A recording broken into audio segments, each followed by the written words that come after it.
You're here. Good.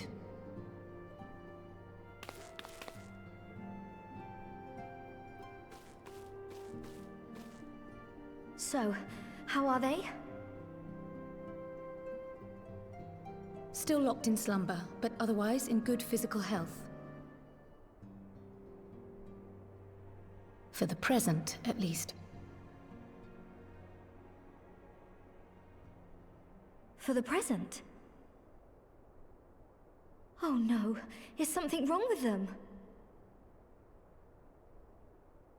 I'm afraid there may be. I summoned you after detecting faint signs of instability in Thancred's corporeal ether. But subsequent examination suggested all 5 might be affected. And when I examined them just now, my fears were confirmed. Tellingly, the degree of instability varies between them. Thancred exhibits the most notable signs, followed by Y'shtola and Urianger. The twins' ether, meanwhile, remains relatively stable, but there is a change there too if one knows to look for it. Hold on. Isn't that the order they were called away in? Indeed. Which leads me to believe the instability will only increase with time. Though I can but speculate, I fear this may be a symptom of a weakening link between body and soul. By the gods! What happens if the link is broken? I cannot say for certain. This is all unknown territory to us. Yet whatever happens, it cannot be good.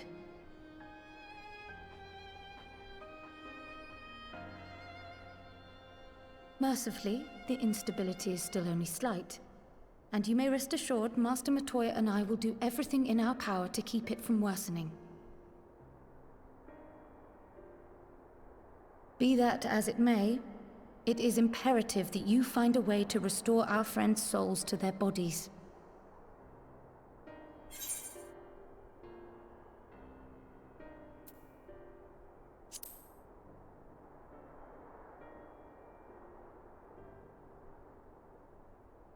Thank you.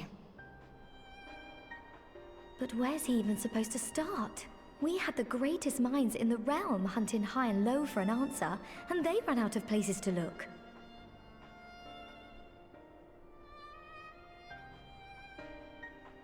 You stated in your report that the Exarch had originally intended to reverse the summoning process by means of his own death, correct?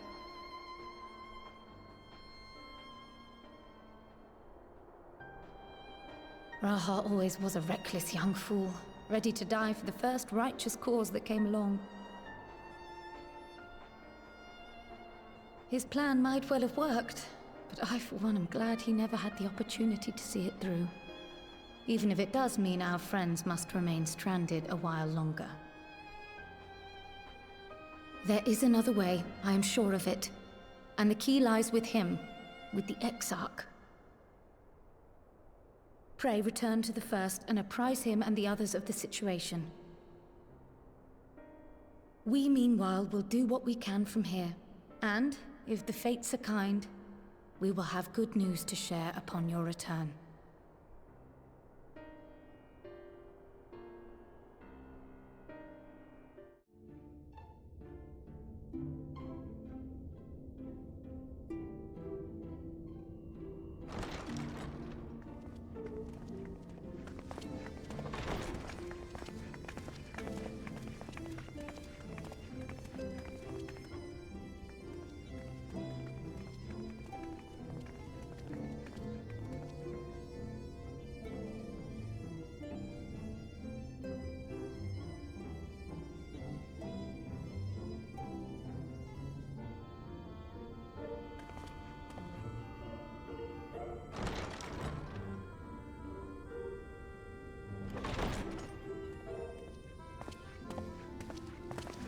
Pray excuse my late arrival. Will Thancred and Reen not be joining us? Nay, milady. With apologies to all, they beg leave to pursue their investigation of the empty to its conclusion. Should matters here demand their presence, however, they did assure me that they would make themselves available. Yes, of course. Then let us proceed.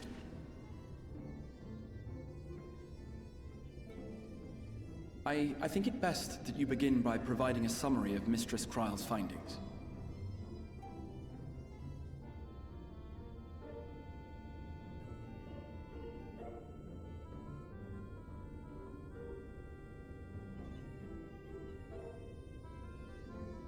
I suppose it was only to be expected that some change would occur.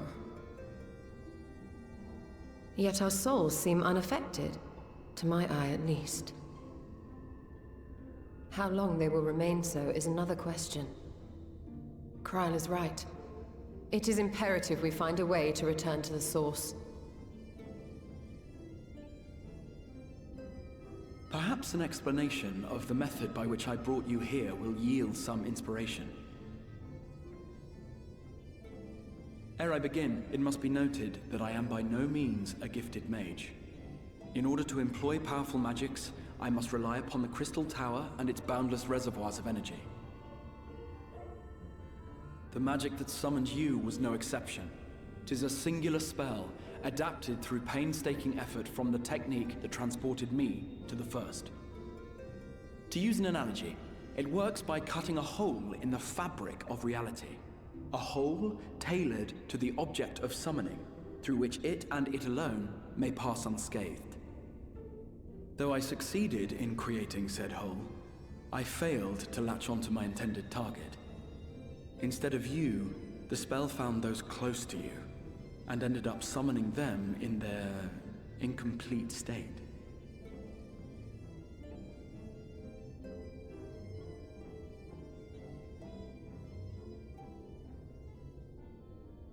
I would not soon throw my life away, not after the lengths you and yours went to save it. And so long as I breathe, I will spare no effort to see you safely home. But should all else fail, and your lives be at stake, there remains one sure method.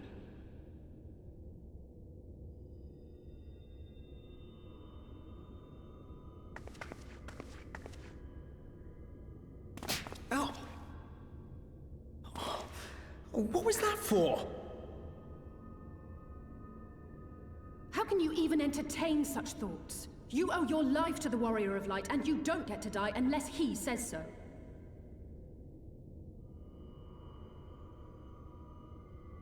Your followers await your divine judgment. What did you just...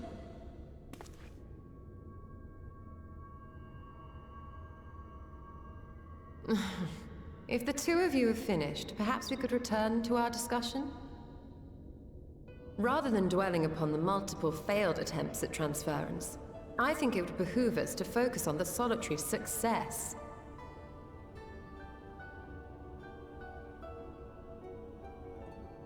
I would draw your attention to the fact that our friend can travel between worlds possessed not only of his body and soul, but his personal effects besides. This is no different from the teleportation magics to which we are all accustomed.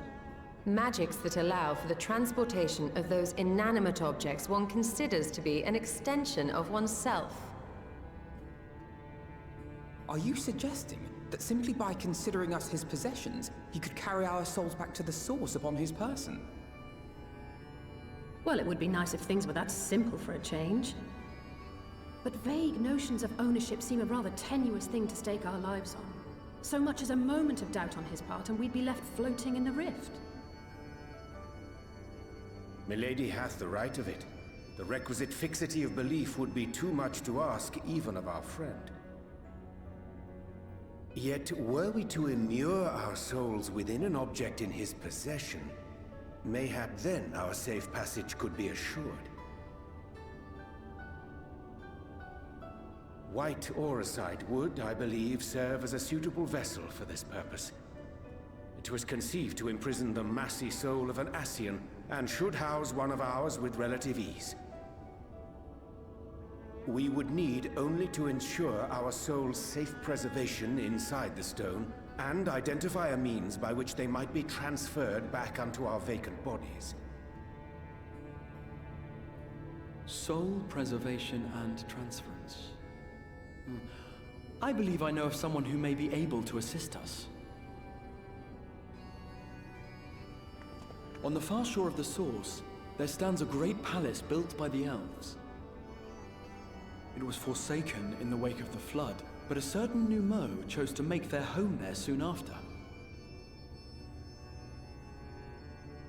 Though they have long lived as a recluse, they once occupied a place of honor in Verbert's royal court, and it is said that none in all of Norvrand is more knowledgeable than they on matters of the soul. Well, I've no objection to seeking a helping hand, but if they've gone to such lengths to hide themselves away from the world, what makes you think they'd be willing to lend us one? A worthy question. Years ago, I myself tried and failed to solicit their cooperation in the battle against the Sin Eaters. No sooner had I begun to make my plea than they unleashed a swarm of their familiars upon me. Unlike me, however, you have curried favor with the Fae folk. By that merit alone, I am hopeful that they would grant you an audience. They may still be inclined to turn you away, of course, but if their knowledge might feasibly facilitate your return home, we have to try.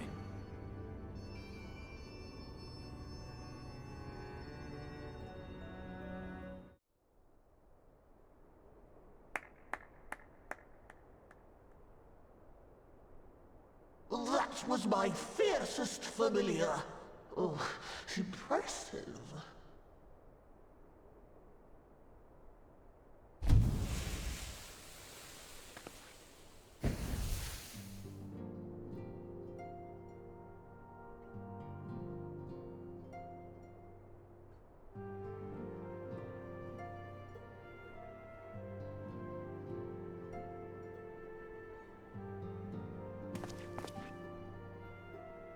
Backlogue, 'tis good to see you again after all these years.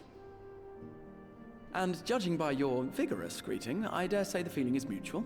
To be sure, a simple shake of the hand would have sufficed by way of welcome, but I shan't complain. But you must be wondering as to the purpose of our visit. We come to beg your assistance in a most urgent matter. Sake? Beg? Our comrades' very souls are in danger. If we are to save them, we will need the benefit of your unsurpassed knowledge on the matter. Please, will you not sit and hear our plea? Oh, how dare you! How dare you speak thus in my presence! It was to escape such words of temptation that I hid myself from the world of men. You are sinners, one and all, and I swore never again to have any part in your affairs. I can only imagine what terrible events forced you into a life of seclusion. But I know that the Numo are a good and noble folk. It is not in your nature to turn a blind eye to the plight of those around you. And in treating with us, I am certain whatever mistrust you feel for man will begin to heal.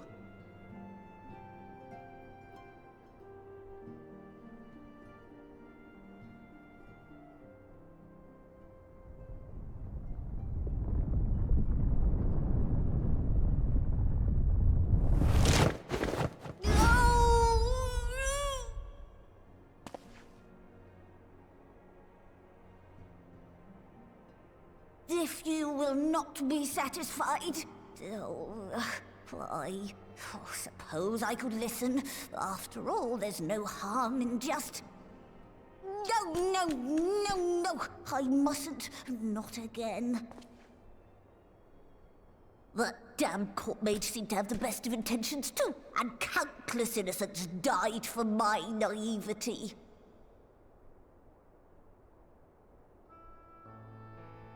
Oh, you know not what you ask of me. What horrors my knowledge has wrought.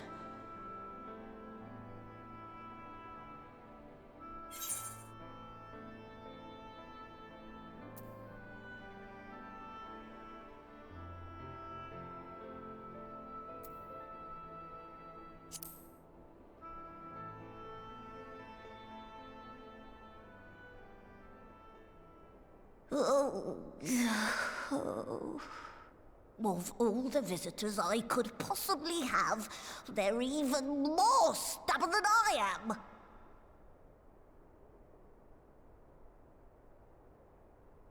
Oh. No.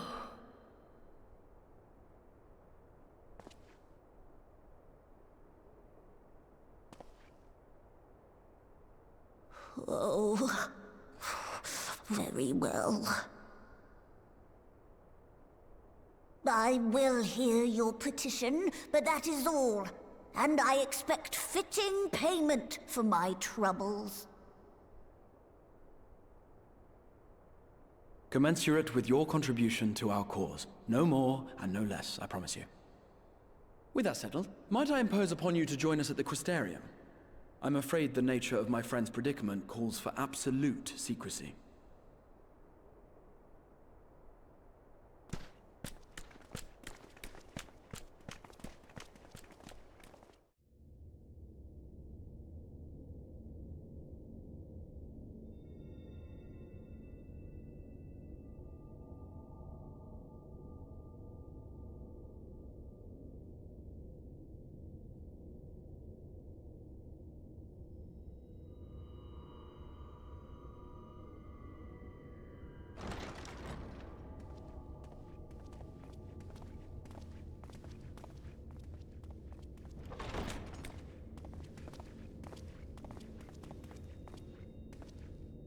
I'm sorry.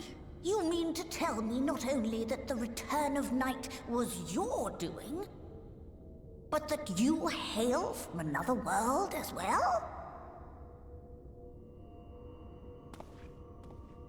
Everything we told you, of the source, the shards, the 7 umbral calamities, all of it is true. I realize how fantastical it sounds, and I would not blame you for doubting our testimony. But given your expertise, you must surely have noted the peculiar nature of their souls. Any other time and I would have dismissed your stories as balderdash and flummery. But upon closer inspection, 'tis plain their souls are far denser than is normal, and that they do not possess true bodies. Save you. Your body is your own. And your soul is the densest of them all.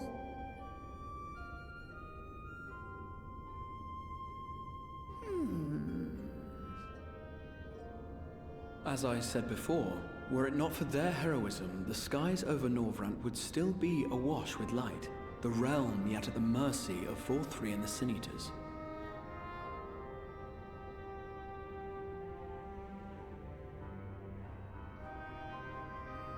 After all they have done for our home, seeing them safely back to their own, it seems the very least we can do.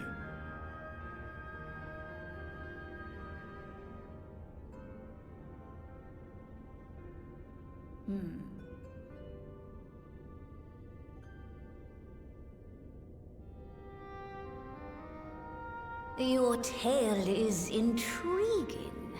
Yes, very intriguing indeed. Simply to hear it is fitting payment in itself. As for your friends, I can but agree. Their valorous deeds on behalf of Norvrant are deserving of recognition, of their own fitting payment. You will help us then? I will. I would see my knowledge put to good use for a change. I do have one condition, however. I am not the spry young Numo I once was. As such, I will require assistance in my fieldwork and testing.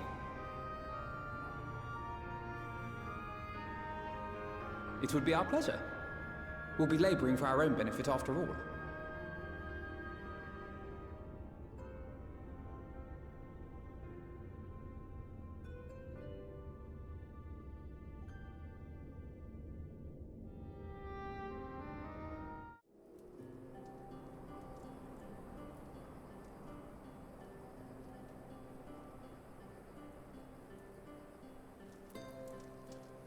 Let us begin. I trust you've prepared the clay?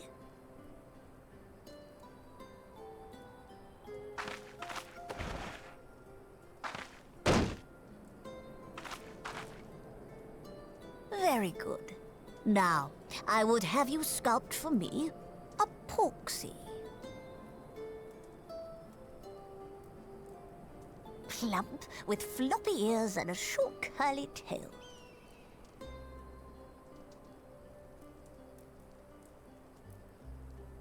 A porksy. I think I know what you mean.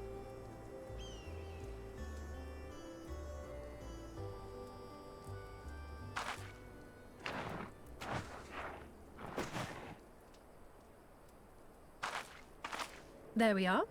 How's that?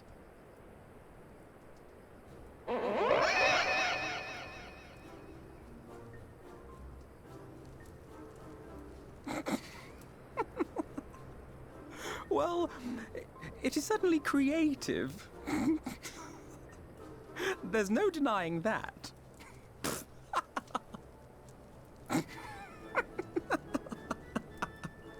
Yes, I'm no artist. Very funny. Pay him no mind, child. Though it may look like a grotesque parody of reality, it is what the invoker believes that matters.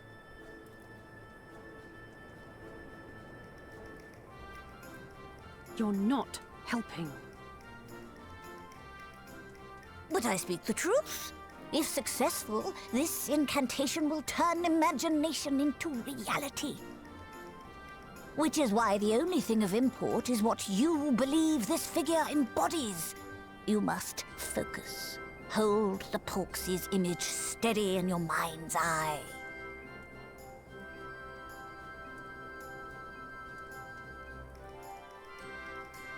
Now then, as I taught you, relax and allow your energies to flow.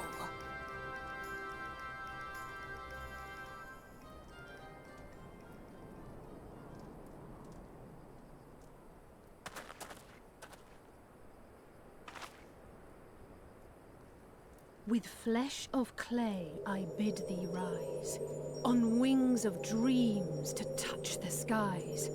What once was idle fantasy, I call forth to reality.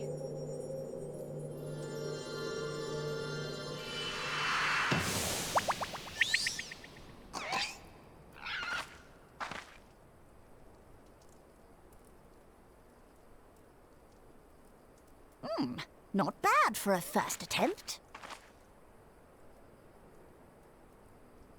Now, let us see what can be done for young Halric.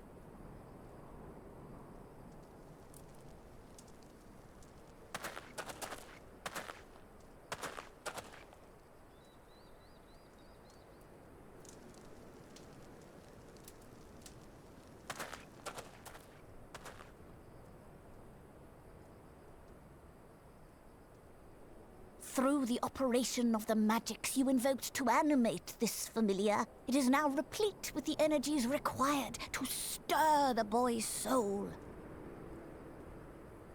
You need but give it a name, and it will do as your heart desires.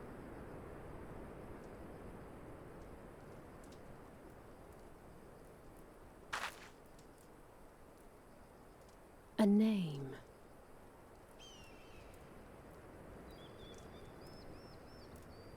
All right, I've decided. Now.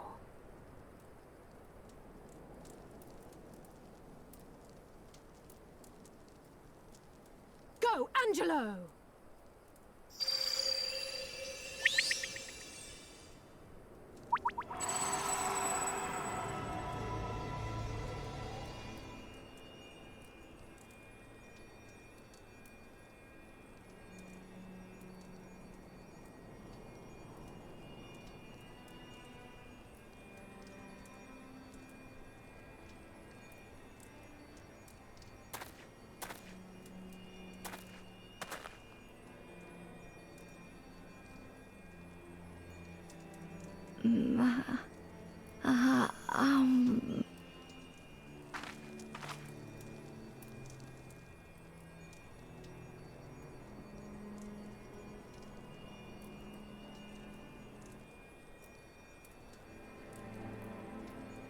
Mother...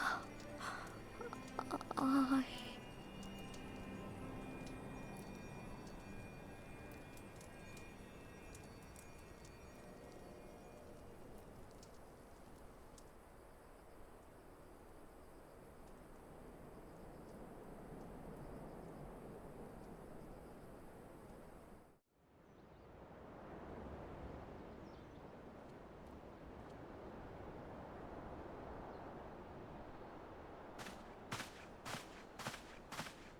Oh, thank heavens you're here.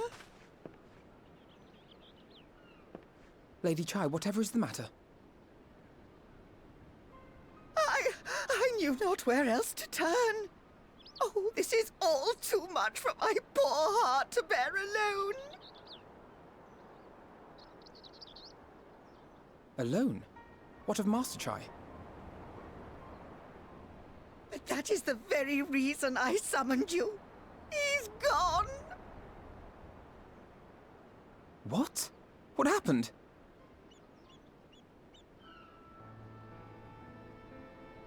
It all began after the events at Mount Gulg. With Lord Vorthry out of the way, we all agreed that a new leader must be chosen. And so you held an election? Yes, well, sort of. Not a single person volunteered to stand, you see. After a lifetime of leisure, we free citizens have grown somewhat indolent. Readapting to the harsh realities of life is trying enough, but to take charge of a broken city as well? No one wanted such responsibility. Nevertheless, Yulmore could not well do without a leader, and so we decided that anyone and everyone should be considered a candidate. And after we cast our ballots and tallied the votes, the mayorship fell upon my dear husband. Well, given the manner in which he orchestrated the construction of the giant Talos, none could deny his leadership qualities. But even before then, he had proven himself at Daedalus Stoneworks, don't forget. He is more than qualified for the role. The perfect choice. Indeed. I told him as much when his victory was first announced.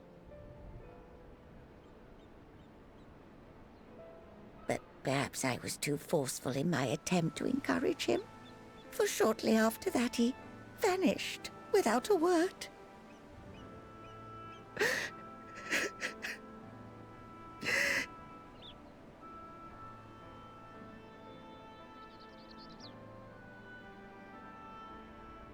You believe he was so daunted by the burden of leadership that he felt compelled to flee? Please, Lady Chai, dry your eyes. Your husband does not strike me as the sort of man who would abandon his duty, much less his beloved wife. There has to be some other reason for his absence. You truly think so?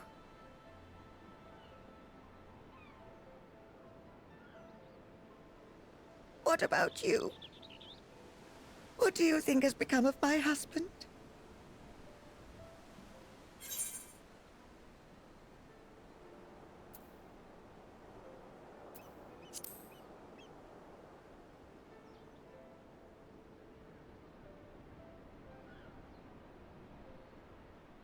And there you have it, Lady Chai.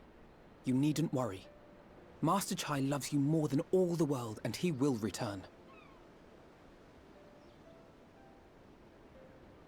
Wherever he may have gone, rest assured we will find him.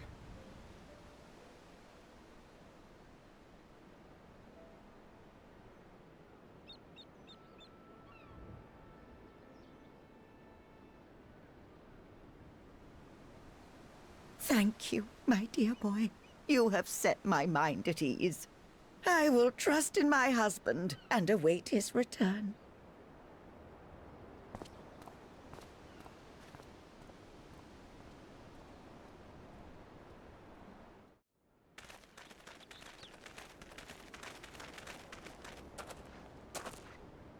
Well, well, it's you again.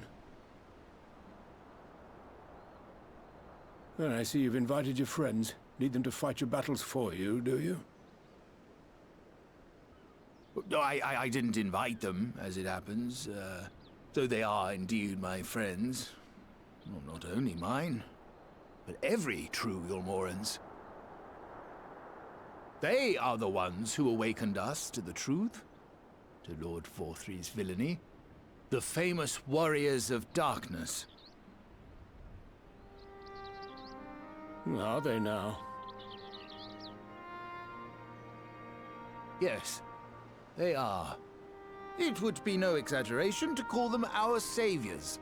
We owe much and more to their kindness, but we cannot depend on that kindness forever.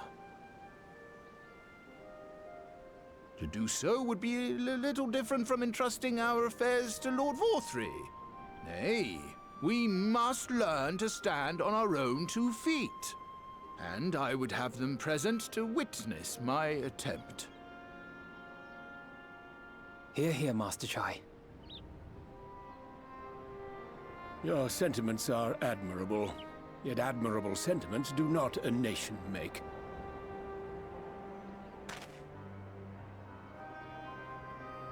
In my capacity as advisor, I once strove to build a better Yulmore. Gave honest counsel to my superiors, drafted laws for the benefit of one and all. But in time, my values fell out of favor. There was no need for them in this paradise Vorthry was creating. And so I left my homeland behind. But you, Chai News, you were content to wallow in indolence under Vorthry's auspices. And so I cannot help but ask myself what manner of nation you intend to build.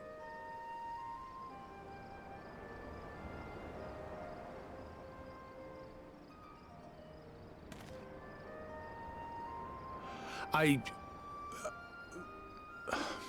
can offer no simple answer to that question.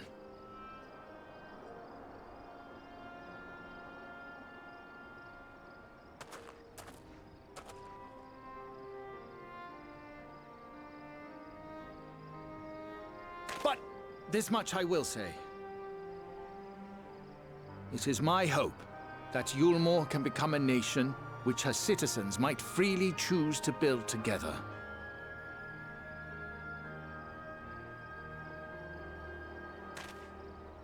A great many people, myself included, flocked to Yulmore seeking sanctuary. The alternative being to live in fear and die in pain. It seemed an easy choice. And sanctuary we found. As much food and drink as we could ever want. Secured at the cost of the surrounding villages. Little wonder the people gathered at our doorstep, begging to work among the bonded.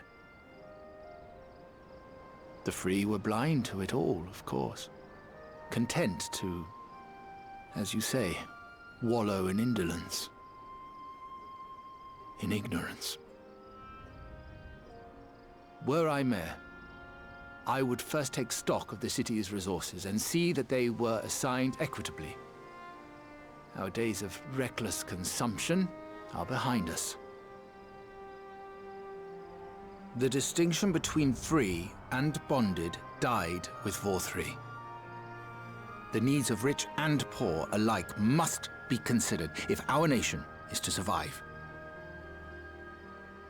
To which end I would take steps to secure channels for supplies, rekindle relations with nearby settlements, who re-establish industry, reach out to neighboring nations, and the list goes on and on.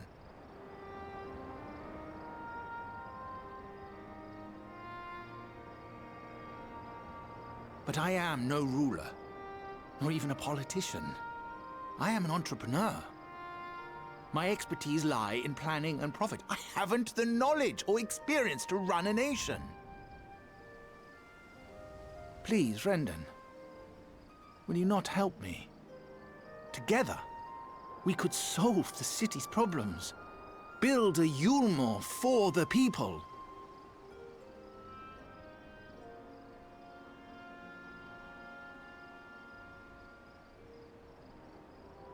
A Yulmore for the people.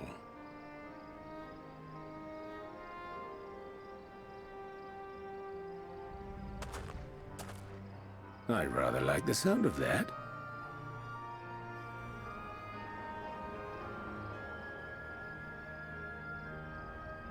But before I offer you my counsel, I would be certain of your ability to perform the duties of office. You would? You ask me to help you solve Yulmore's problems, but first I would see you solve one on your own. Accomplish that, and you will prove both to me and the people that you are a man worth following.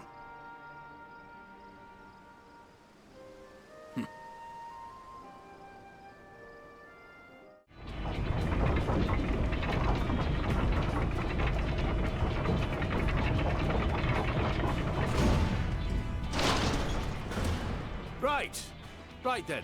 Form a line and make for Yulmore.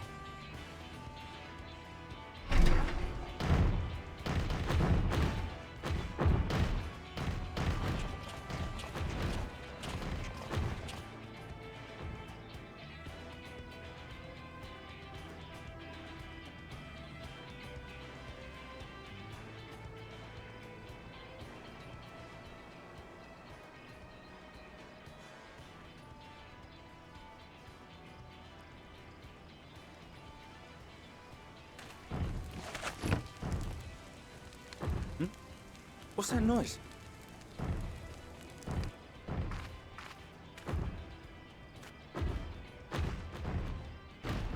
Wicked White! Runaway Talos!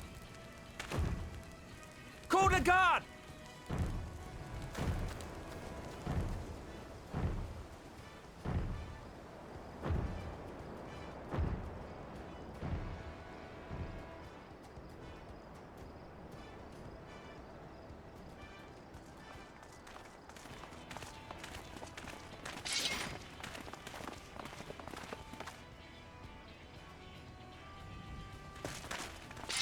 Stay back! All of you!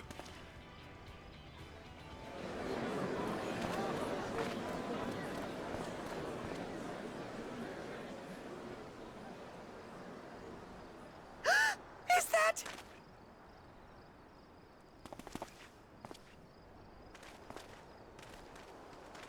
Darling, you're back.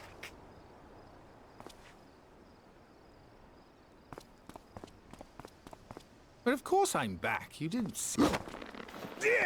Dearest, I can't...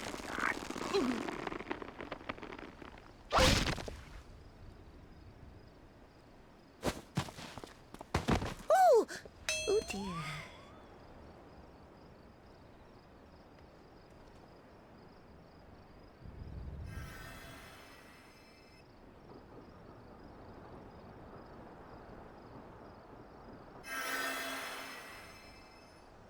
Oh, thank you.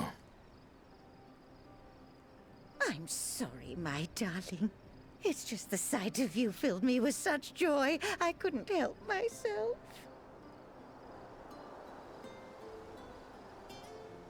Oh, no, it's all right, dear. I should have just come out and said what it was I was intending, instead of entrusting the task to a hastily scribbled letter. Does that mean you'll do it?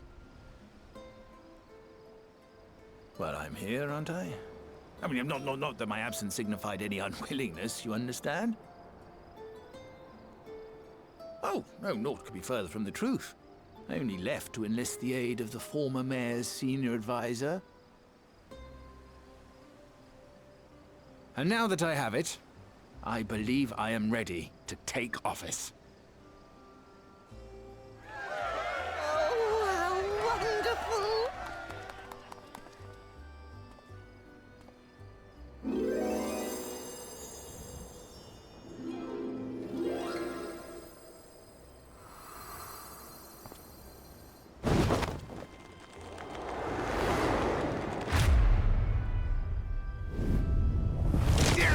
Please!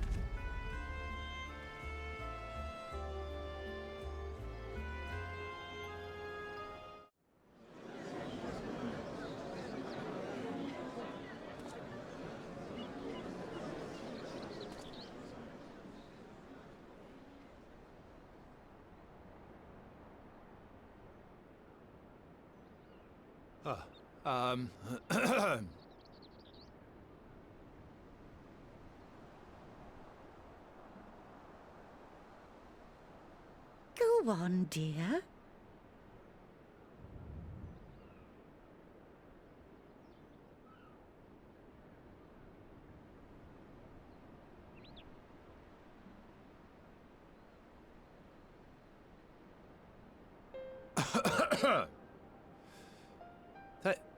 Thank you all for gathering here today. But before going any further, could I ask the free citizens of Yulmore to look around?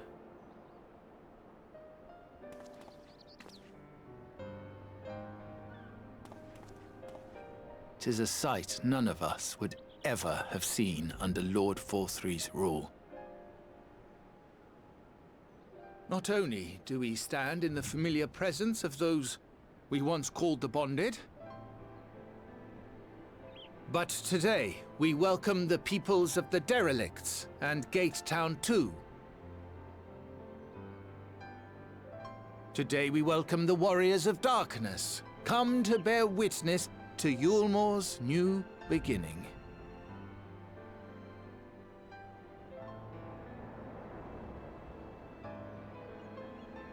As you know, an election was recently held, at the end of which I had the honor of being chosen to succeed Lord Forthry. You place great faith in me, and I promise to do my utmost to live up to your expectations, and I will seek always to carry out the duties of this office with integrity and fairness.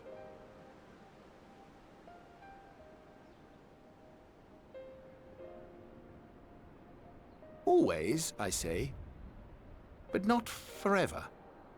Let it be known that I do not intend to hold this post indefinitely.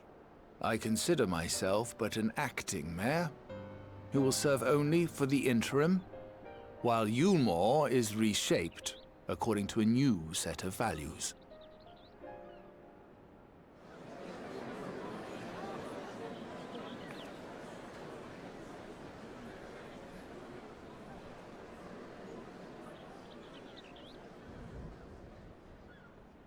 No longer can we think of ourselves as divided, as the free and the bonded, citizens and non-citizens. The systems put in place by Lord Forthry must be undone. But even as we tear down the old, we must give thought to the new, to what manner of nation Yulmore should become. Whatever the answer may be, it cannot be decided by one man alone. And so I propose that an open forum be held, that we might all discuss how best to strive towards a better future. However, there can be no talk of the morrow unless we first address the issues of today.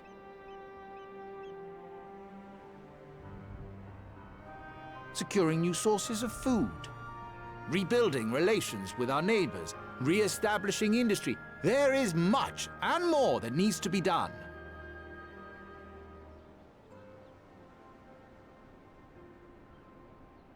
Too much for a mere man of business.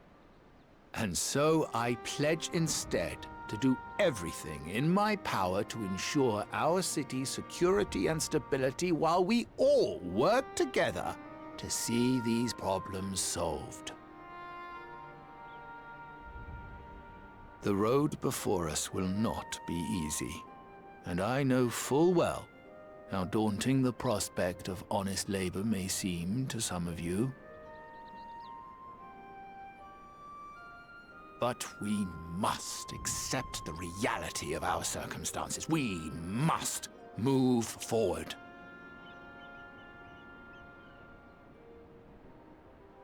This much we owe to ourselves and to the brave heroes who risked their lives to bring back the night. Once we have shored up our city's foundations and regained some semblance of normality, let us reconvene to speak of the future. Until then, I humbly ask that you lend me and each other your strength. For Yulmore!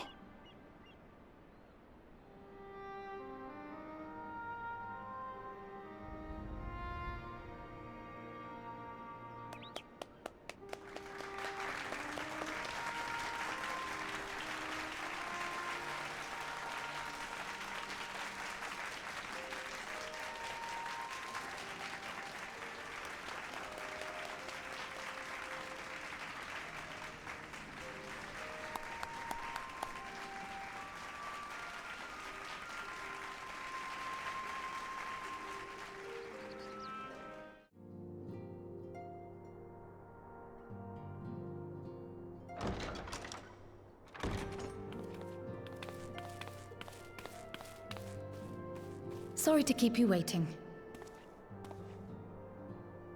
I've carried out the treatment as per Master Matoya's instructions.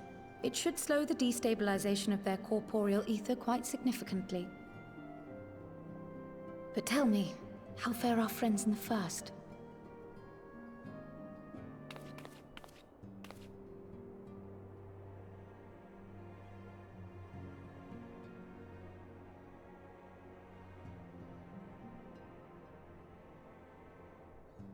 So this Becklug's the first to lead an authority on soulcraft, are they?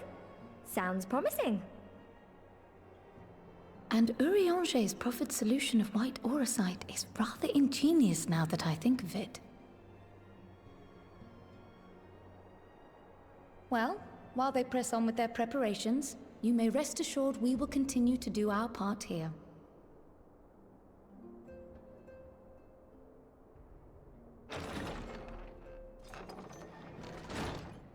Oh, you're back.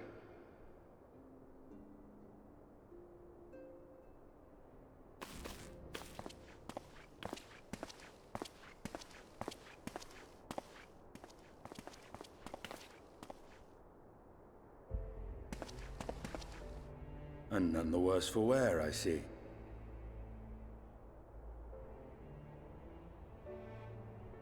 Estinian! Oh, thank the gods! We've been worried sick. Did you lose your link pearl or something? The situation in Garlemald has become more complicated.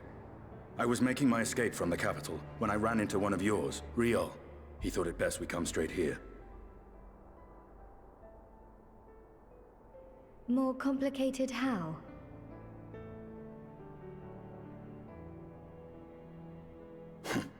Where to begin? After entering the Empire via Razat Han, I went about my mission of investigating Black Rose. It was then, inside a provincial factory, that I encountered the one who styles himself Shadow Hunter, Gaius Baelsar.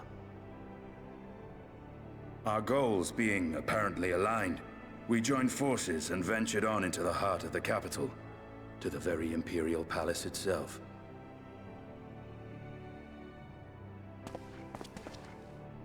There, we found a man whom all assumed dead.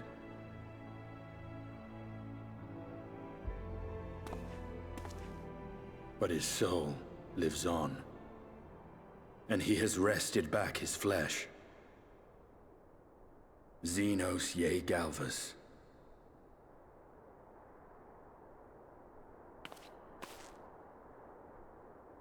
Nor did the surprises end there.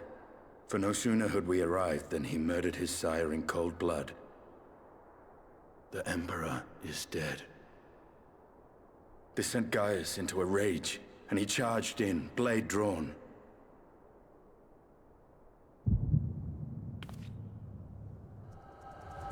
What's wrong?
all right?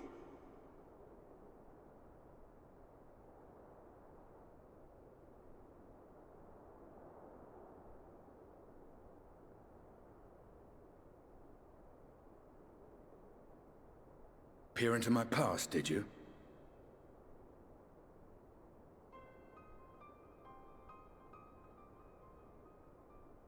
Well, I didn't quite relive the experience as you did, but I bore witness to it all.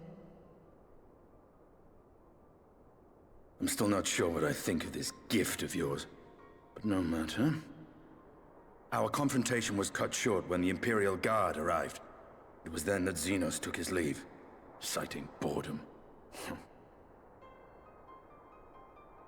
To think their research into the Echo could bear such fruit. Escaping death, jumping from one body to the next, and returning to his own after all this time. He is an Ascian in all but name.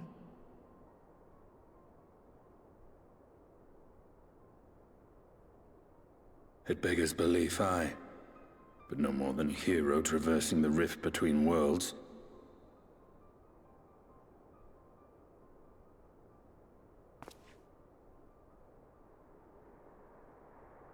My concerns are far more prosaic.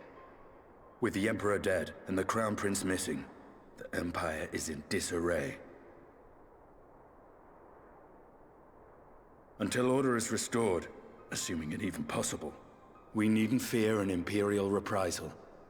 And for reasons of his own, Xenos took it upon himself to rid the world of Black Rose. Riol has already gone to apprise the Alliance leaders of these developments. We may leave the matter in their hands for now.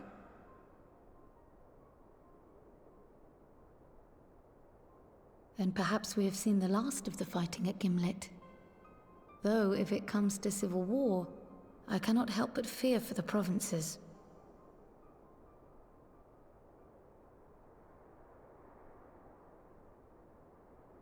Ah, I'd nearly forgotten to ask. What became of Gaius? Did he not escape with you? That he did, but we parted ways shortly after leaving Garlemald. He claimed another threat had arisen which demanded his attention. He didn't elaborate, but the absence of some device or other in the capital gave him reason to believe they're planning something. Lest you worry, I believe he has well and truly shed the Black Wolf's pelt. Conquest is no longer his objective. We may safely leave him to his own devices. Well, it's nice to have one less foe to worry about, even if we do have a mysterious new threat to look out for instead.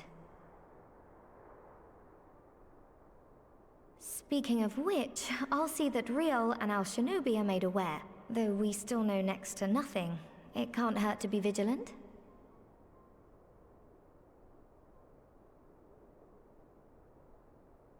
Well then, with Black Rose nipped in the bud, I believe I've fulfilled my part of the bargain.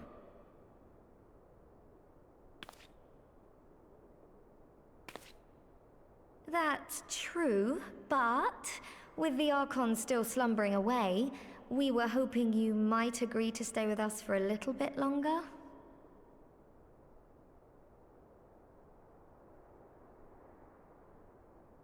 Sorry, but I'm not inclined to extend my contract. Gaius isn't the only one with business to attend to.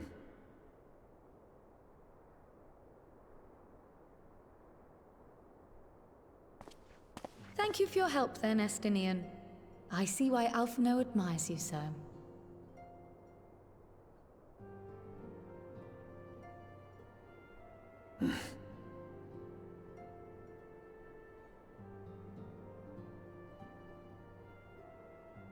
Farewell, my friend. See that you don't make a habit of dozing off in battle.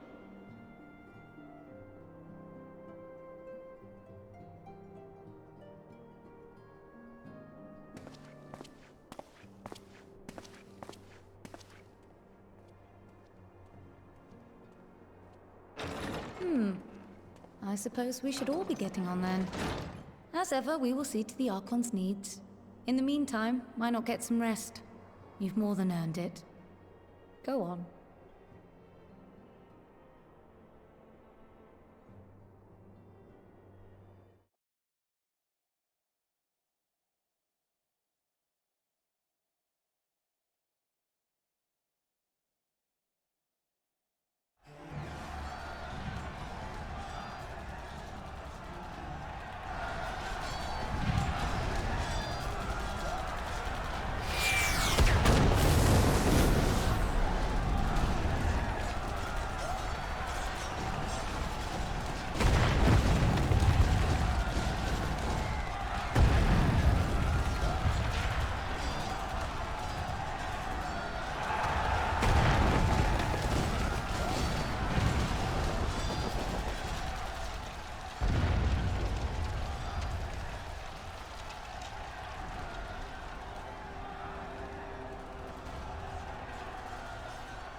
They're here, Commander.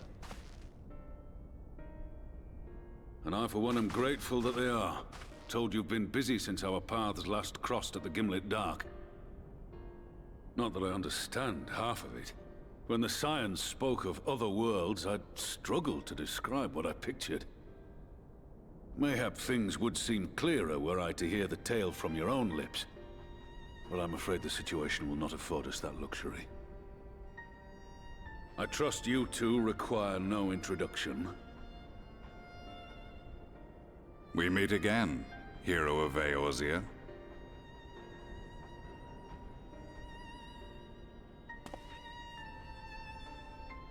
Must we repeat this ridiculous display? I pose no threat to you, though what I come to warn you of very well might. Had he meant to do us harm, I hazard he would have kept to the shadows, and brought more than 2 companions. We need not pretend to be the best of friends, but I hope we can put aside our differences for the present.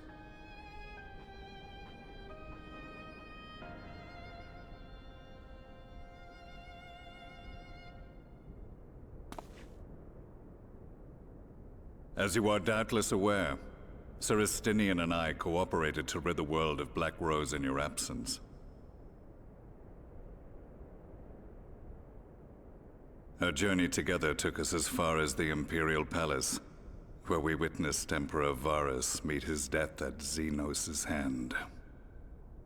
Being the sole witnesses to this crime, and in no position to defend our innocence, we were then forced to flee, each pursuing his own avenue of escape. When we were later reunited, Estinian claimed to have encountered an unfamiliar kind of machina during his flight, but to me his description seemed anything but, and upon further investigation I found that I was right.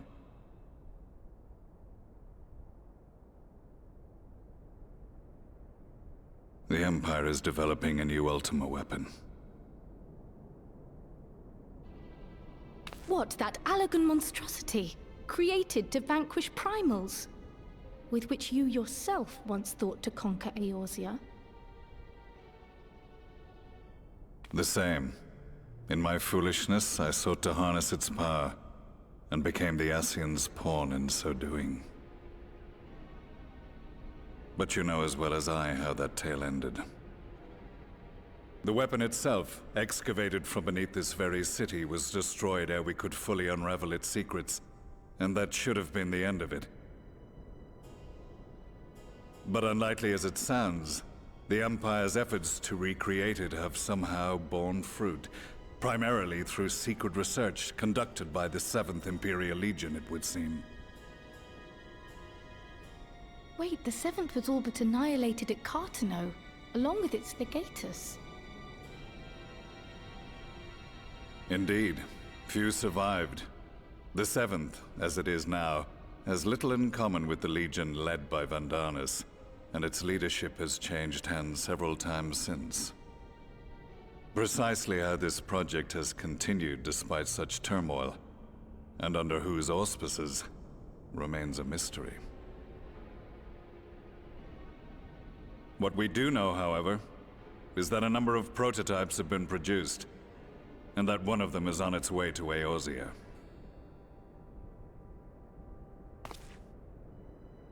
We attempted to stop it, but it was all we could do to slow its progress, so we resolved instead to bring you warning. And right glad are we that you did, though it soundly dashed our hopes that tensions might ease at last. As it is, we've begun to strengthen our presence in the Gimlet Dark, and are assembling a force to meet the coming threat. A force with you in its vanguard, I hope. Before you say anything, I know full well you have pressing concerns of your own. Your comrades remain in peril, and I would not ask you to forsake them. But the fact remains that you, and you alone, have faced the Ultima weapon, and emerged victorious. We need you.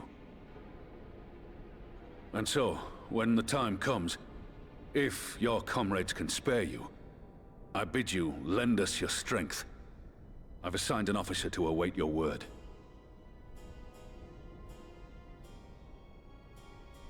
The Ascian's downfall was to be the work of my remaining days. But it was my hand that kindled these flames, and I cannot allow them to spread any further. I will do what I must to see this mistake consigned to history once and for all. Even if it means begging your aid. The Fates will enjoy the irony, even as I endure the ignominy.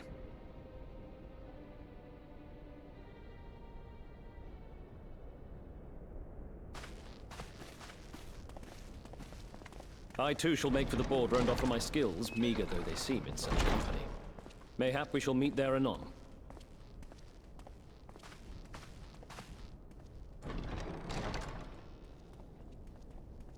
Though we can ill afford to ignore the coming of a new Ultima weapon, our friend's plight grows ever more precarious, and none save you can join them in the first. I only hope you are not forced to make a choice.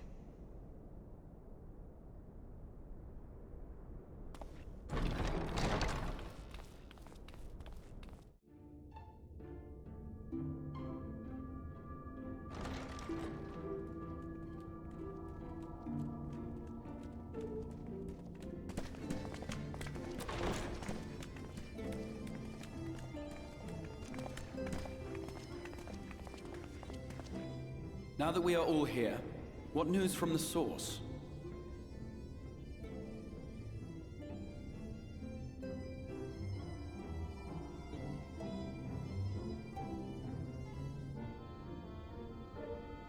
A new Ultima weapon? We must count ourselves lucky that Gaius has pledged his assistance. While this is indeed a worrying development, I think the state of the Empire as a whole greater grounds for concern. With the Emperor slain and Xenos returned, it is impossible to predict how matters will unfold in Garlemald. The Ultima weapon may be but the first of many unpleasant surprises.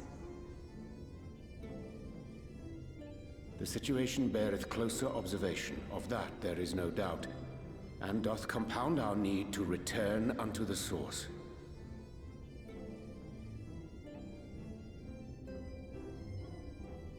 Then let us address that issue.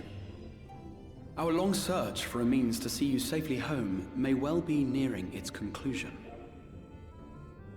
Thanks in large part to Urianger and Beclug's invaluable insight, we have succeeded in fashioning a vessel for the journey.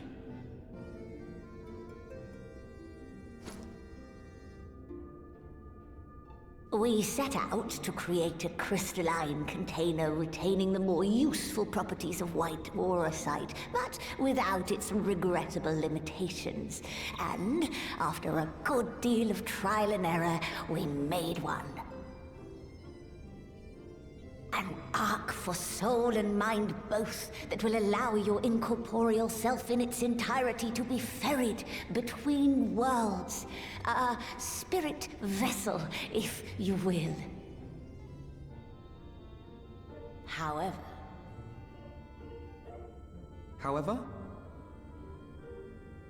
Though the vessel is possessed of the requisite qualities to hold mind and memory, it wanteth yet for a means to receive of them.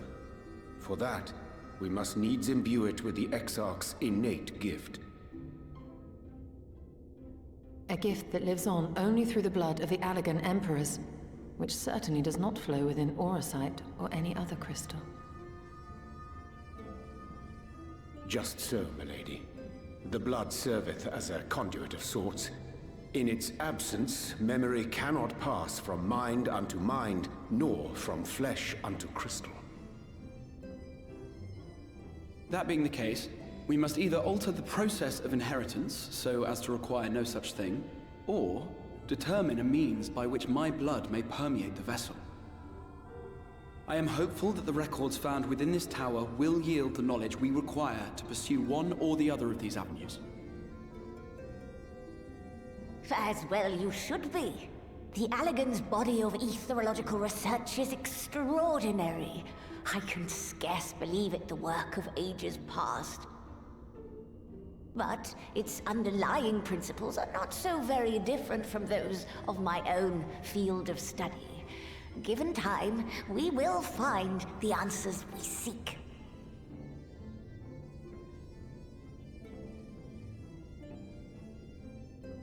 I know that you can ill afford to wait, and it pains me that I must ask you to do so. I can only reaffirm my promise to you that a solution will be found.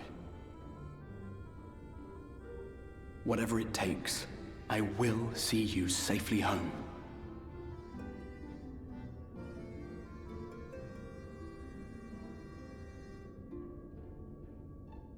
My apologies.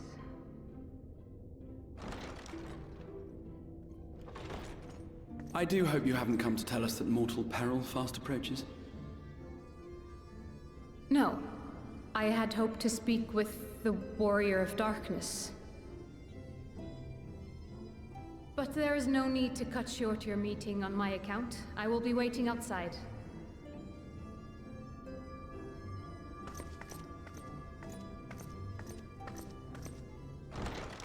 Why not speak in here? She knows I don't mind. Unless she didn't want to. Perhaps I might accompany you.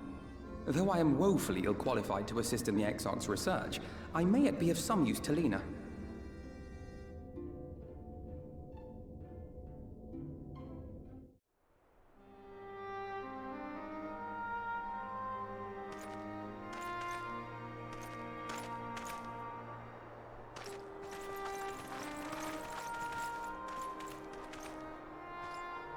Did you slay this Eater? Your orders were to await the main force before engaging. No, Captain. It wasn't us, I swear it. A man came out of nowhere and cut it down before we knew what was happening. By himself? Certainly it is no light warden, but nevertheless. It's true. Felled it with a single swing of his axe, he did. I've never seen anything like it. So I says to him, "Who are you, the Warrior of Bleeding Darkness?" And he says, "No, I'm a Warrior of Light." And that was it. Buggered off as quick as he came. A Warrior of Light? Why would someone go around calling himself that, though? It was those bastards who caused the flood. I mean, if you were going to pretend to be anyone, it'd be him, the Warrior of Darkness. Eh? Oh, I didn't know. It's an honor.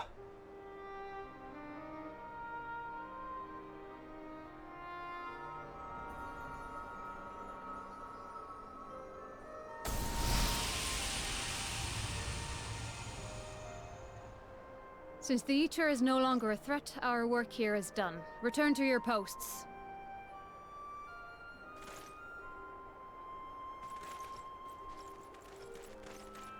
I had hoped to fight at your side today.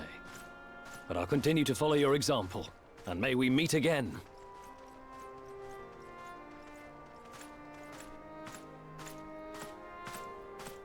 I apologize for the wasted journey. It seems I overestimated the threat. As for this Warrior of Light, I do not know who would be brazen enough to take that mantle for his own. Whatever it may once have meant, it is forever tainted by the association with the Flood. The Exarch told me the truth of Ardbert and his comrades' deeds, and I am aware they played some part in your own triumph. But to most, they are synonymous with the calamity that befell this world. Still, if this man is minded to destroy Sin Eaters, I may forgive him his unfortunate choice of alias. But that is neither here nor there. I thank you for accompanying me. With that concluded, shall we return to the Crystarium? There is a proposal I should like to make.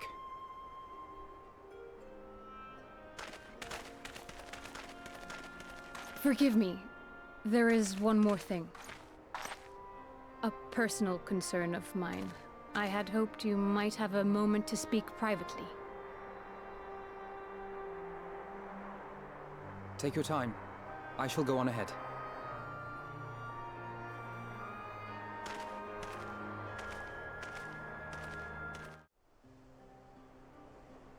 I will not mince words. This matter concerns the Exarch.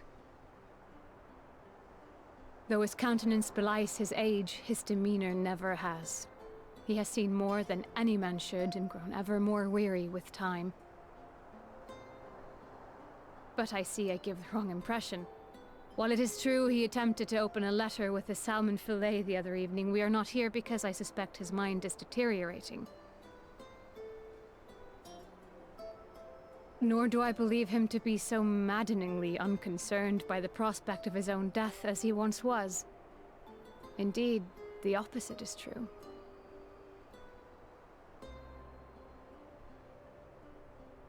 It is for this reason that I seek your advice. Since he returned from the Tempest, the Exarch is not as he was. He seems a different man. A younger man. I know not the details of his research, but when I saw him at work recently, there was a glint in his eye that I had never seen before. He looked happy. It was as if he had peered into the future and for the first time found joy there. Though it gladdens me to see him thus, I wonder if I should not keep my distance. I fear that my presence will only anchor him to the past, remind him of all the pain that came before.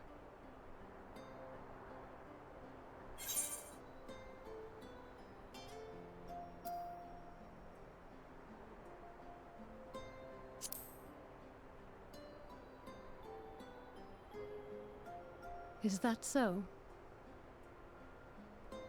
Then perhaps we might remain as we were. As we have always been. What a relief.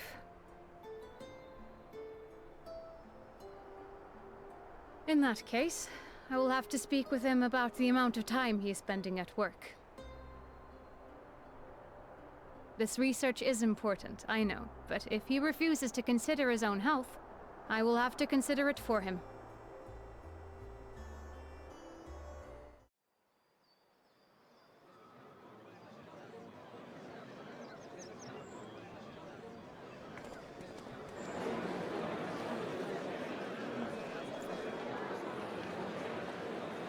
Yes, this looks to be nearly everyone.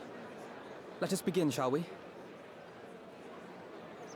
Though I am usually the first to hold forth at such events, I think on this occasion that honor should fall to you. They would be more inclined to take the word of the Warrior of Darkness. Indeed. In light of the subject matter, who better than thee to speak these truths?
Wicked White? The Warriors of Light did all that? So they never... I mean, they only ever wanted to help.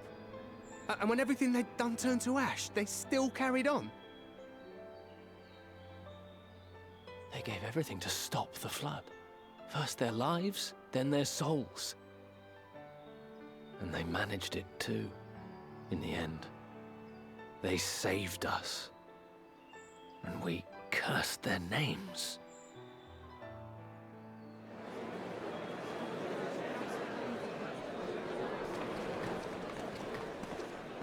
This should go a long way towards clearing the air.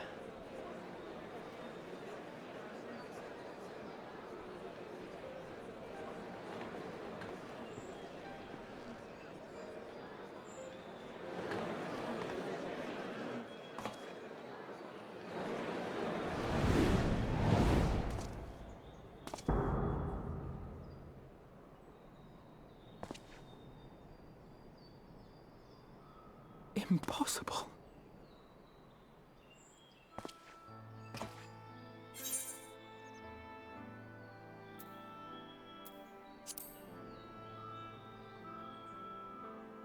I definitely see something. You don't think it's a ghost, do you? Nay. Yonder standeth no bloodless apparition, but a warrior of light and darkness both. Ardbert. What in the world?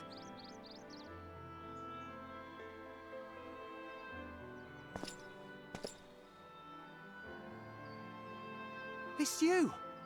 The one who slew the Eater!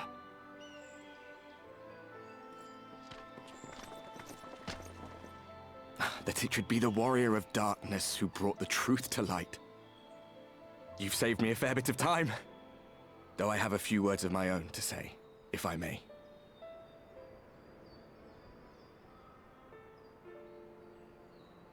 People of the Crystarium, I am Ardbert, one of those you know as a Warrior of Light. That's impossible. You should be dead. Aye, that I should. But as the world has been given new life, so too have I. I know not why I, and I alone, have been gifted this chance. But I do know this.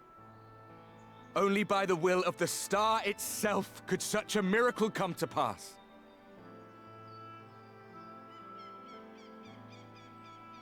The hero who stands before you now, the Warrior of Darkness, is not of this world. And the day will come when he must return to his home.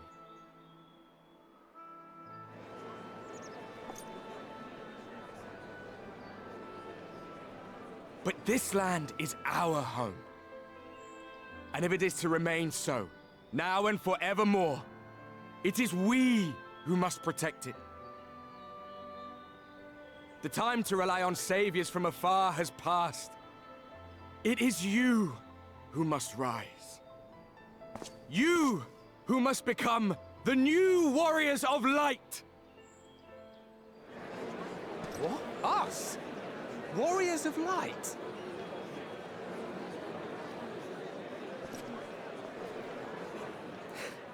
None of us were born heroes, my friend. I was only ever a man with a thirst for adventure. But wherever my journeys took me, I was invariably confronted with the same choice.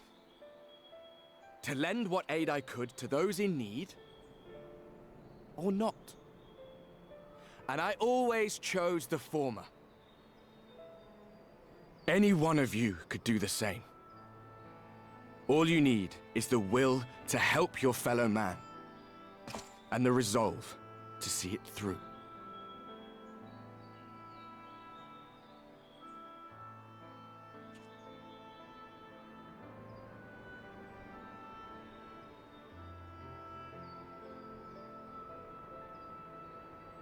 From thine own lips did we learn of Ardbert's fate, and by thy countenance I gather thou art not inclined to recant thy testimony. Yet whosoever this man may be, his words hold truth and resonate with the citizenry besides. For us to voice our doubts here and now would serve but to sow disquiet. 'Twere better we retired unto the ocular and there discuss this matter in private. Go. I will stay here and watch.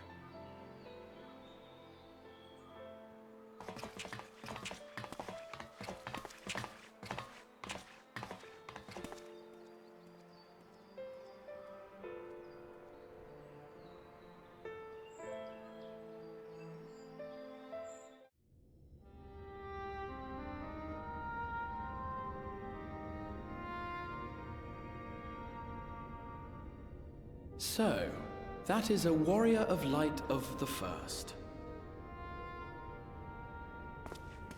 I've not had the pleasure of making his acquaintance, but as you all seem to be in agreement, I gather this is no simple case of mistaken identity.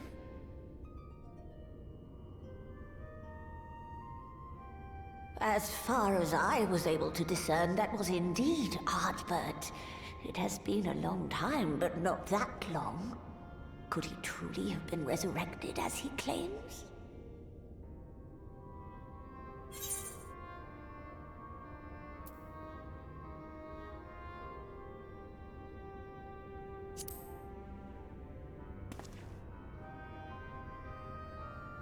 Ardbert did entrust his very soul unto thee. I see no reason to question thy judgment. Nor I. To my eyes, your ether burns as brightly as the day you slew Emmett Selk. That is proof that he is with you still.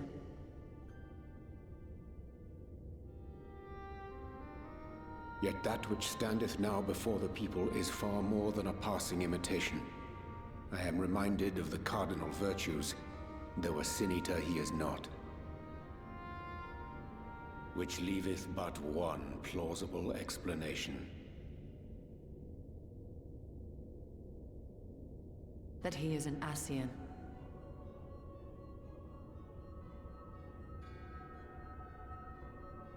Given their fondness for posthumous possession, I would have to agree.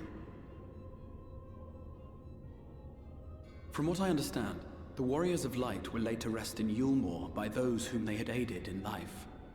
At the time, some few still remembered them as heroes. Needless to say, 4 of them were subsequently exhumed to serve as the Virtues. And if one knew where to look, Ardbert too would not have been difficult to find. Assuming then that this is indeed the work of an Ascian, my mind inevitably turns to the last remaining paragon to survive the Sundering.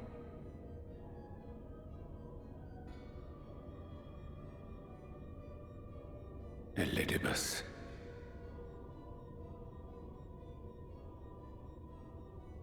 That Xenos hath reclaimed his own flesh is known. Thus evicted from his borrowed form, and cognizant no doubt of Emmett Selk's failure here in the First, 'tis quite possible the emissary chose Ardbert for his next vessel. Inhabiting the flesh of the fallen? My, that is unsavory. And they do this often, you say? Verily, for they possess no corporeal forms of their own. In what one may term their natural state, none save those gifted with the echo can perceive them. Indeed, when Elidibus intruded upon the waking sands, his presence did go unmarked by all save Minfilia and the Warrior of Light. On that occasion, I myself remained ignorant of his coming until after his departure. It was only at a later juncture, when he deigned to appear before me in borrowed flesh, that I was finally able to take the measure of him. In such puppetry do the Ascians engage when they seek to influence the course of history. And they have gained much by it. Emmett Selk single-handedly built the Garlean Empire in this manner, while La Hebrea came close to conquering Eorzea, having taken possession of Thancred's living body. Yet it must needs be noted that the Ascians cannot avail themselves of all mortal vessels. For were they able to do so, none would serve as a better pawn than our own redoubtable champion. Mayhap the blessing of light shieldeth Hydaelyn's chosen from Ascian influence. Or mayhap other forces are at work. We cannot say for certain. Whatever the reason, I hope it holds true. I dare not contemplate what might come to pass otherwise. Is it not peculiar, then, that Ardbert's mortal remains should be susceptible, given that he was once a warrior of light? Or did the final departure of his soul make it possible, perhaps? Regardless, To hear an Ascian use him to call forth new warriors of light boggles the mind.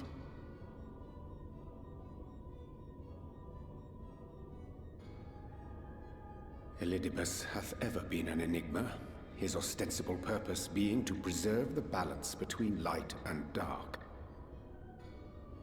When he made overtures towards me, however, I was afforded a glimpse behind the mask of the self-appointed emissary. I shall not defend mine actions, undertaken in pursuit of a better understanding of our foe as either wise or prudent. Nevertheless, what little I did glean may now prove useful. Elidibus possesseth a subtle mind, practiced in the art of manipulation. That he coaxed this star's most valiant heroes as far as the source with naught save half-truths is no trifling feat. And now I believe he doth employ his skills once more to some as yet unknown end. Though naught is certain, should my suspicions prove true, we shall have need of all our wits if we are to uncover and thereafter thwart his plot. Agreed.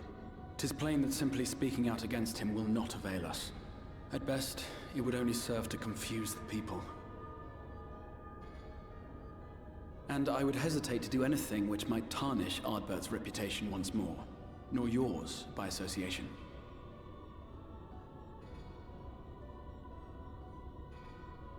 That being the case, it may be wise to keep a covert eye on this Ardbert's movements, as we attempt to discern his purpose and how best to mitigate his influence.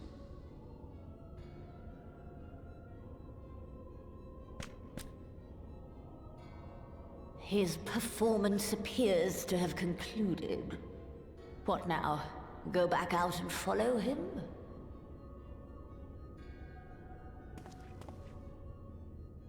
'Twould appear Master Alphino already hath pursuit in mind, and I suspect one pair of eyes shall better serve our cause than half a dozen. Let the rest of us maintain an inconspicuous distance, for the present at least.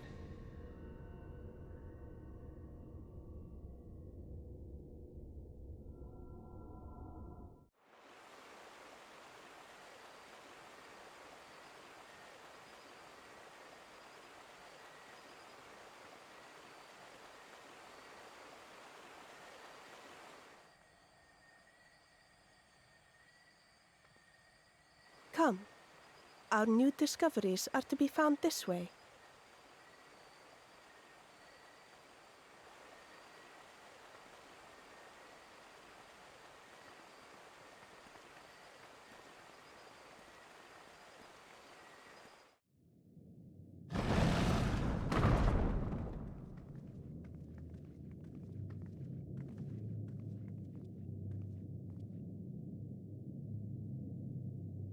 The people of Ronka are known to have venerated animals, but these features do not match those of any indigenous species.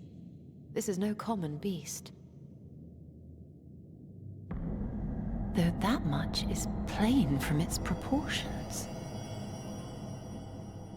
Lifelike, is it not? One could almost imagine it breathed.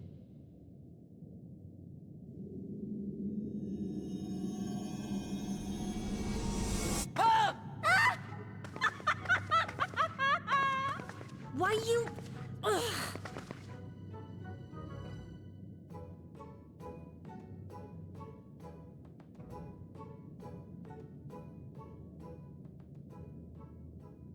This owl, by contrast, seems no different from the others we've seen.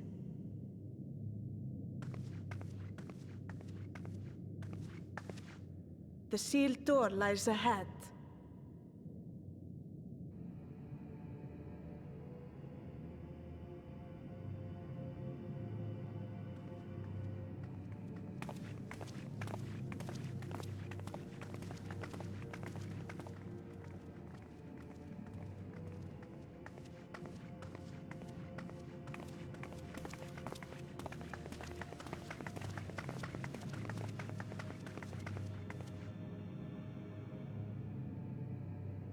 As you see, one statue is missing.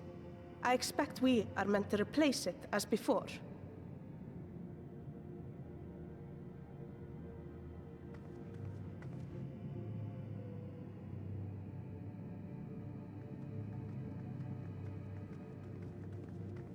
Too simple. There will be some additional defense mechanism.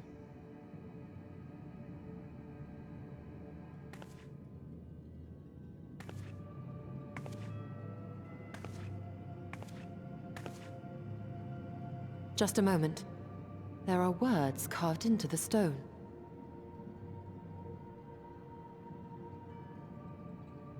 He who would disturb a hero's deserved slumber shall instead waken the beast and know his folly. Wait! Don't!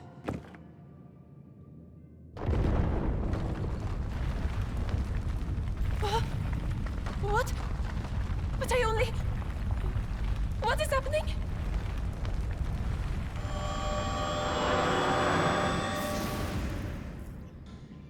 Oh no, oh no, oh no, oh no, it lives!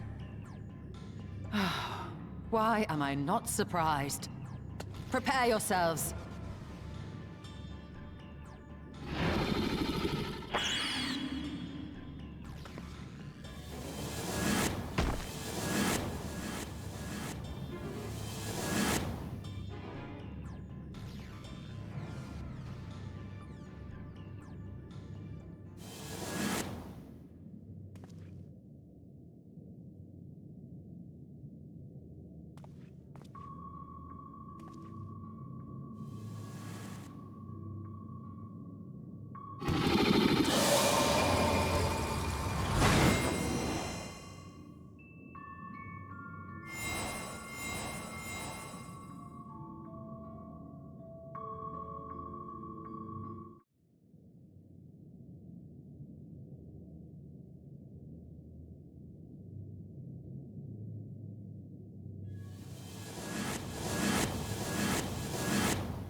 Twould seem the magics have returned us.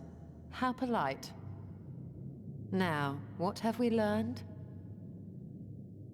Ah, we were bound to run into a living statue eventually. And now we can open the door.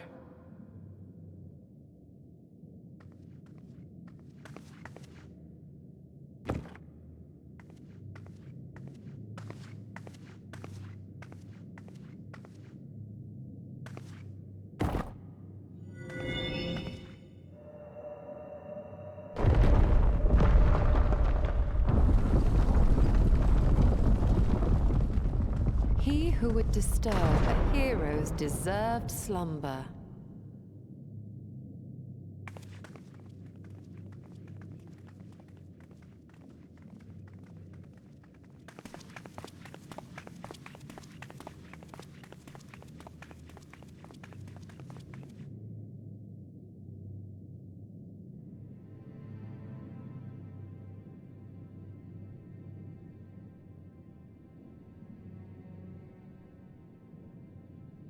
A tomb, just as I thought. Befitting a hero.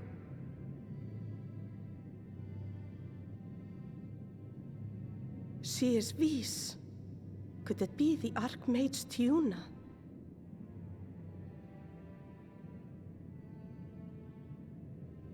A legendary hero of Ronka, as you surmised.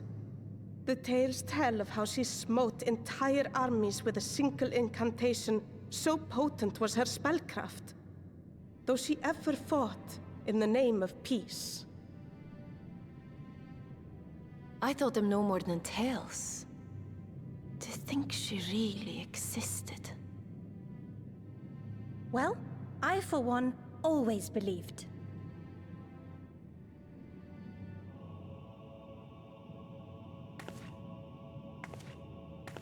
I wonder. By the light of fallen stars, great power awakens. Tiuna was not only a master of spellcraft. It is said she could see truths long lost and hear the voices of men's hearts.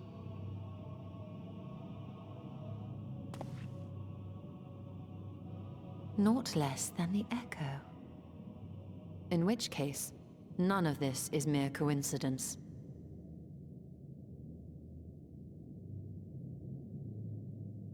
A shower of stars setting the sky aflame. And in both this world and the Source, we find individuals within whom a mysterious power awakened at the sight. We can never unpick the why of it. Now, however, I believe we might. Does the scene depicted here not resemble the one we saw when we first ventured into the Katana Ravel? Moreover, does it not recall that which Emmett Selk invited us to witness in Amarot?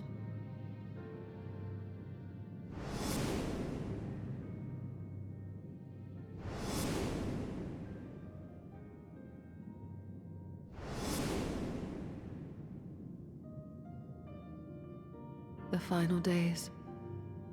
If, as the XIV's research suggests, soul and mind share a fragile yet profound bond, might it not be possible for an event to leave such a deep imprint upon the soul that it could be perceived eons later, given a suitable trigger? The Echo defies explanation by conventional etherological theory, or shall we say modern etherological theory. But if it is a power that once belonged to the ancients, to souls yet undivided,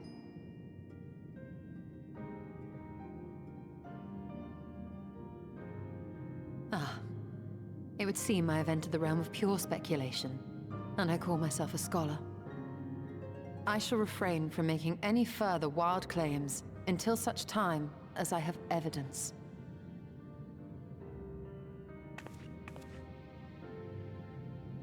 Still, I cannot choose but be reminded of our experience in Amarot.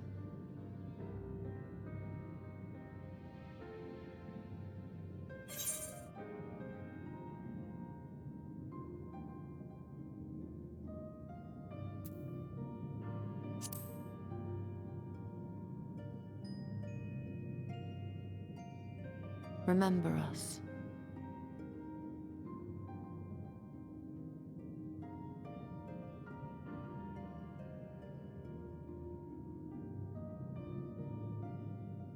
History is learned, not lived.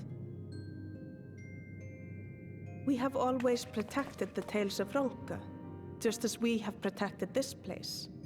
But we are mindful of what our mothers taught us. We see the past through our own eyes, and speak of it with our own words. Thus do we come to understand it in our own way. But this is not the same as remembering. Your mothers were wise. Though we witnessed the final days, our impressions cannot fail to be colored by our own experiences and expectations. Those who lived through it would have perceived the event quite differently. We must bear in mind that it is no simple matter to keep the truth alive, or it will die with Emmett Selk and his kin.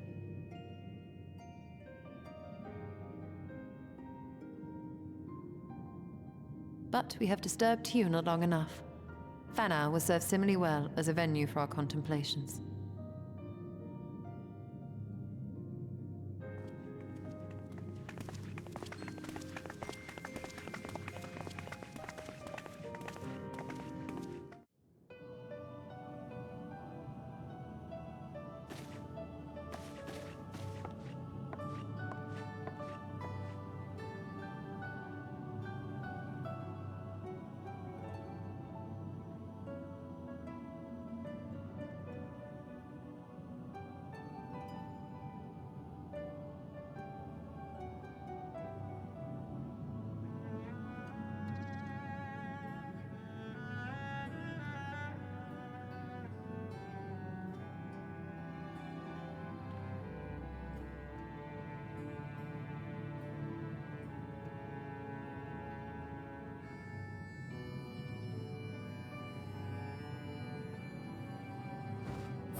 If you were hoping to vent your frustrations on our Eater friend here, I can only apologize. Few as they are now, it took us no time at all to track it down. That suits our purpose perfectly. Now we need only wait for Ardbert to arrive. Weren't you two meant to be attending to the empty? We were indeed, and we've made a certain amount of progress. So we thought we might see how the rest of the world was getting on. From what we can gather, the answer is strangely. Right now, we think we can do more good here. It is heartening to have all present. Indeed. We will be glad of the additional hands should matters escalate. Our quarry has come.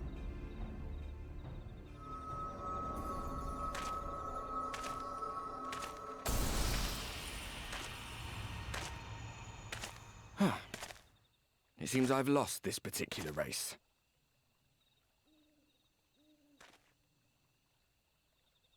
Although I suppose it's only fair. When we first met, it was I who outpaced you.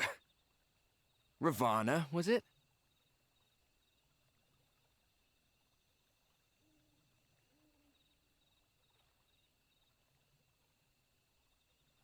But where are my manners? I wouldn't be here were it not for you, and I have yet to say a word of thanks.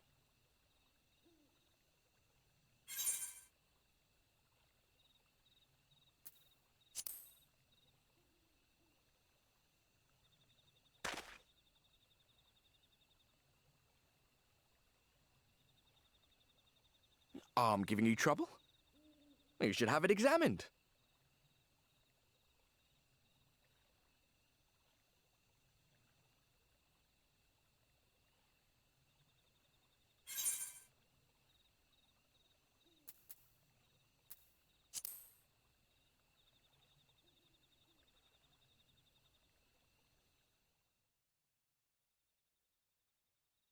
Very well. Let us forego this pretense. After all, it was never you that I needed to deceive.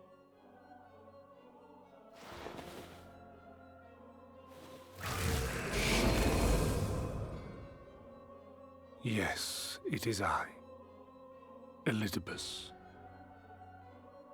Through your time in Emet-Selk's imitation of our home, I dare say you have gained a better understanding of my role since last we met.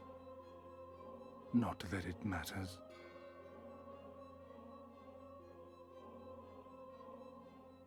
We understand your role, emissary, but not your goal. What is it that you seek to achieve? I seek to enact the will of the Convocation, of course.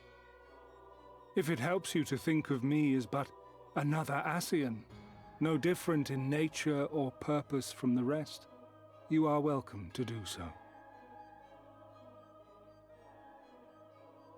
Once, I would have said your goal was destruction alone.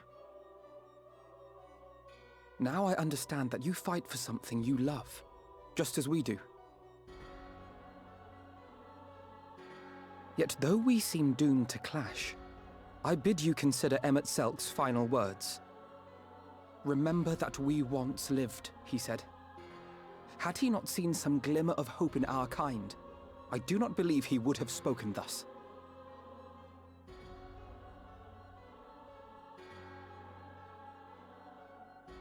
None better understood your plight than he. His words must surely be worthy of your consideration.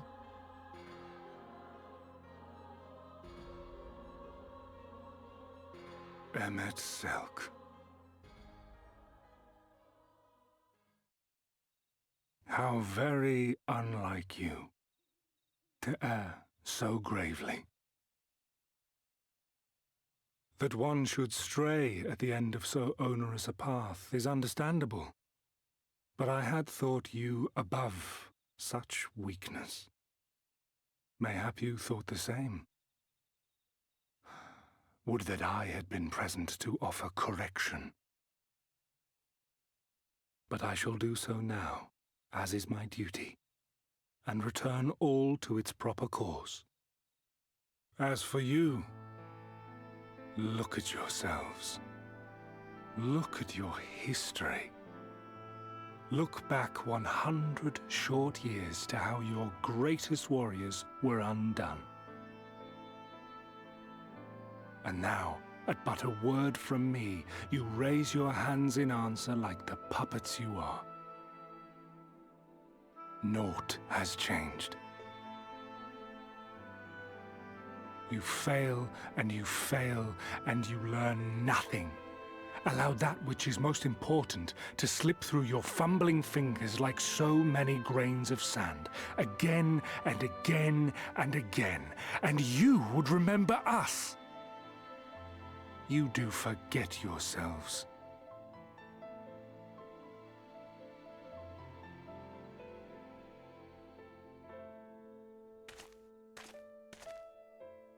There is no common ground to be found between you and I, nor do I require any.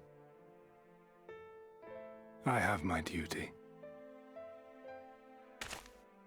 Wait!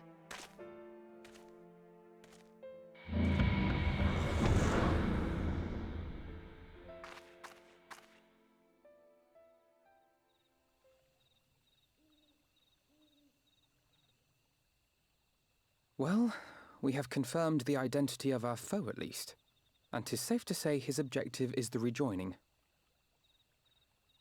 But we still have no idea how playing the part of a warrior of light will further his cause, nor why he would spur others to do the same.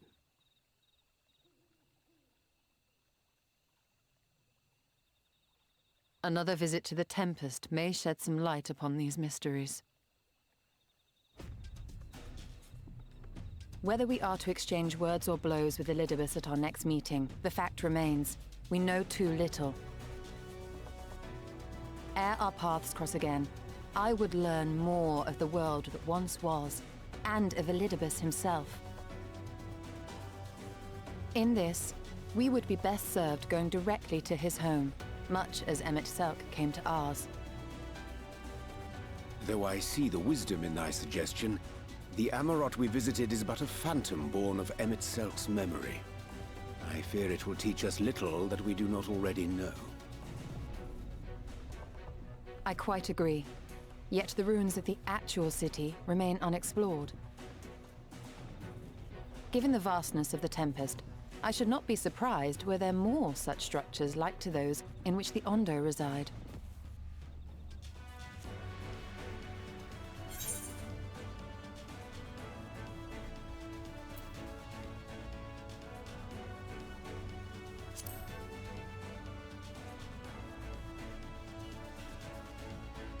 A man after my own heart. Assuming we are all in agreement, then I suggest we first pay a visit to the Ondo. If anyone can tell us where more ruins are to be found, it is them.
This structure must have served an important function.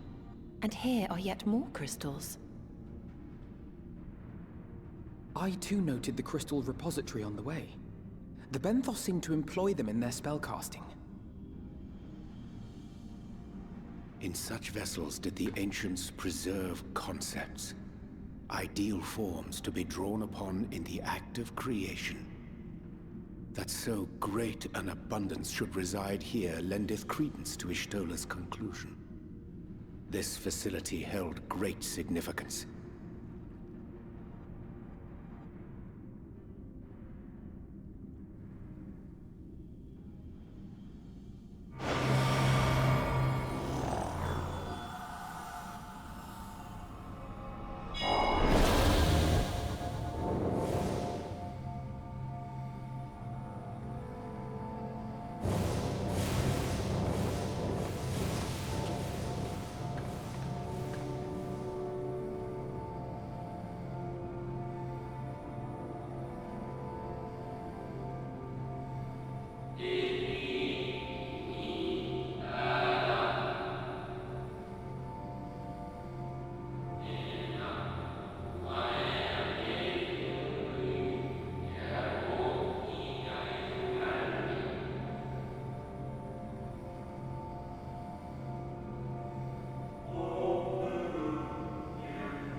So, it was they who first summoned Hydaelyn. Their discussion did seem to imply as much, yes. I cannot say I have ever heard of this Venar before. For a certainty, Emmet Selk never uttered the name, speak though he did of the schism which Zodiark's advent wrought upon mankind. Some were of the viewpoint that his power must needs be restrained, and to that end did they call forth she who would serve as his shackles. We now know that it was this Venar to whom they looked for leadership. And that this place, in all likelihood, served as their headquarters. The presence of such intimate records attests to that. I would hear what else they have to tell us. All of it. Did anyone see the source of the image?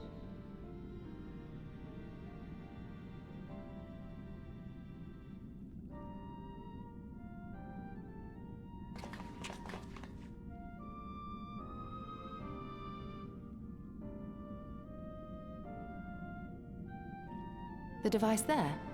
Then let us see what other secrets it holds.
What?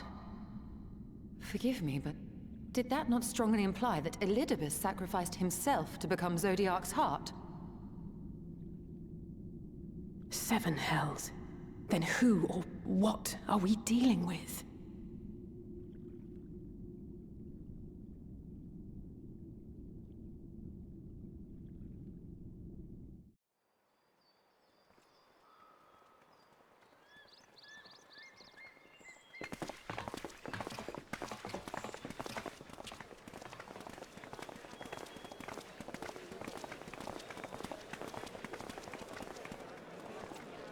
Dare I ask what's going on?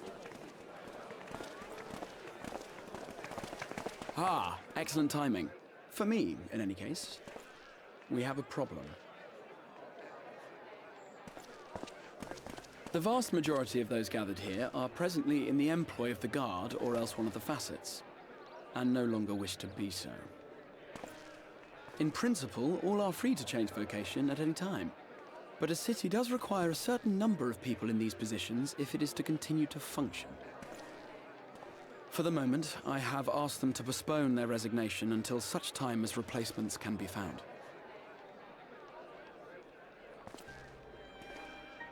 As you may have surmised, we have the Warrior of Light to thank for this. It's you! The Warrior of Darkness!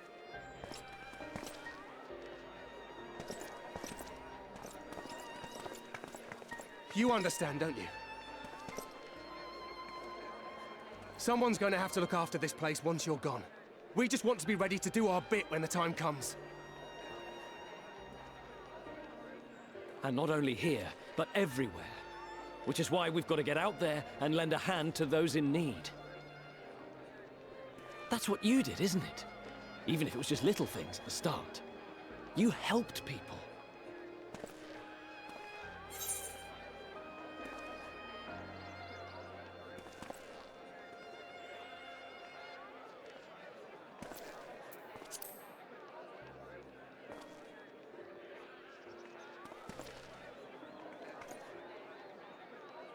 And we're trying to do the same.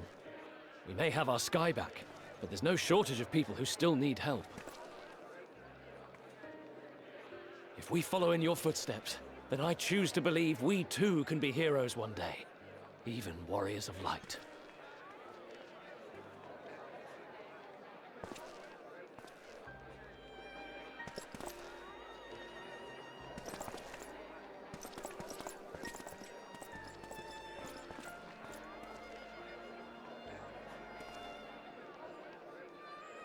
What are we to say to that?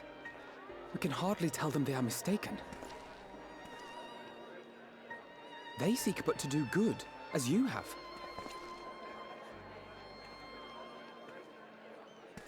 But no more can we stand idly by and suffer a paragon's scheme to proceed unchallenged.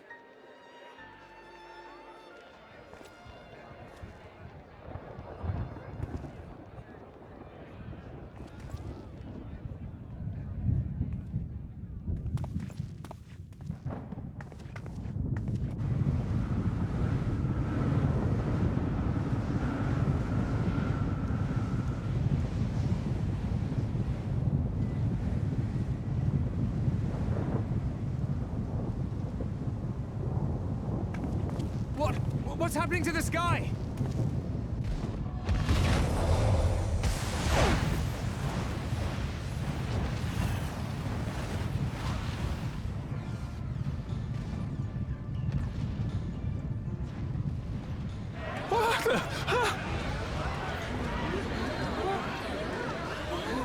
Wicked White.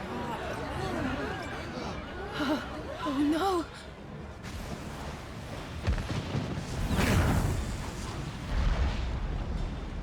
By the 12.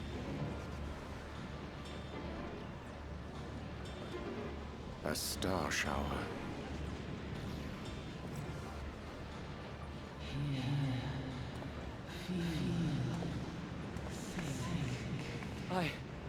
I hear a voice. You and all? And why does it feel like it's inside my head? hear, feel, think? I hear it. Me too. Did I not tell you, my friends? You are warriors of light!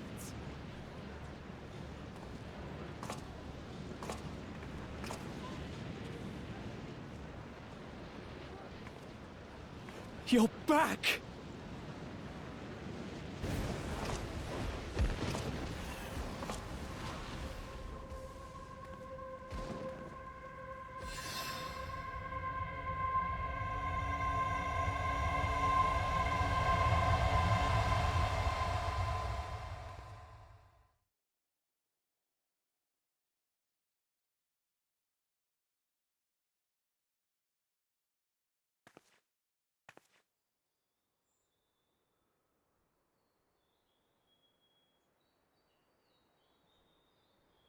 What you hear is the voice of light itself, and it has blessed you with its power.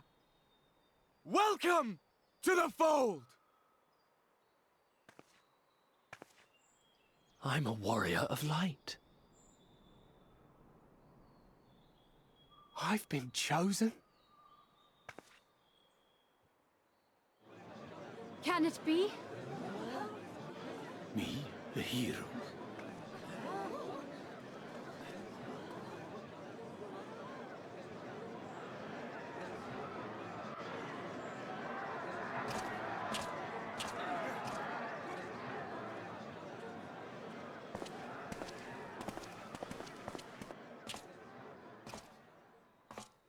Wait!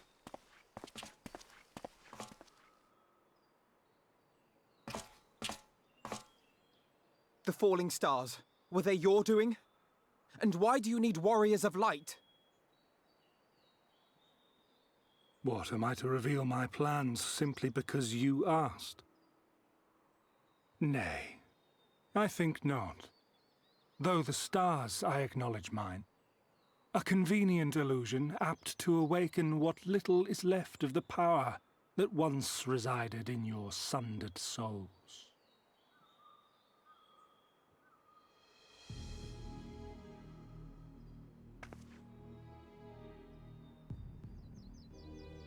That which you and yours call the echo.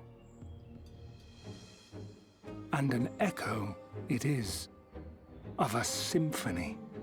But a fraction of what men in their completeness once possessed.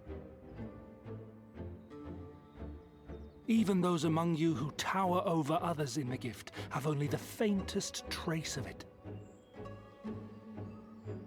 But though sundered and forgotten through death and mocking rebirth, it has persisted. A whisper of our past.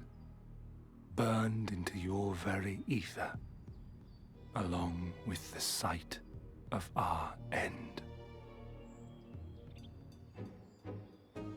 Through the rekindling of memory, I have awoken the ability, just as Hydaelyn is wont to do when she has need of new minions.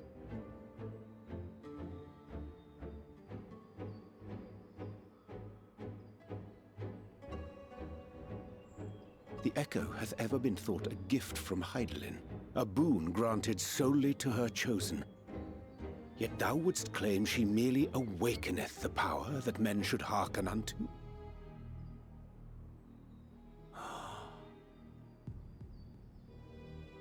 Her voice. Given the perceived simultaneity of her call and the awakening of her chosen's capacity to hear it, it is only natural that we thus attributed the source of the gift.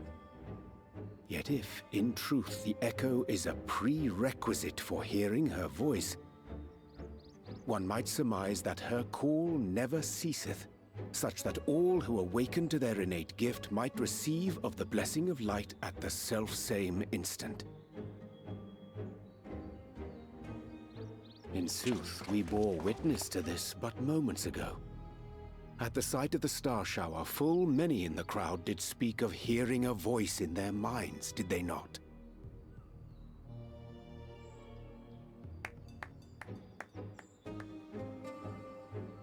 Just so. And whenever Hydaelyn has need of new servants, she is quick to pluck comets from the heavens or create illusions of the same. Why then didst thou conjure this vision, full knowing that thine age-old foe would thus claim those awakened to the gift? Foe? You must be mistaken. As you see, I am a warrior of light. And together with my comrades in arms, I shall save the world. Just like you.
Foiled again.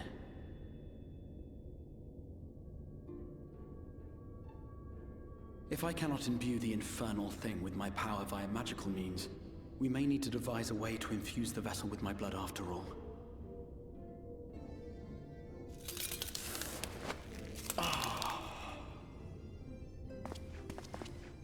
Art thou unwell?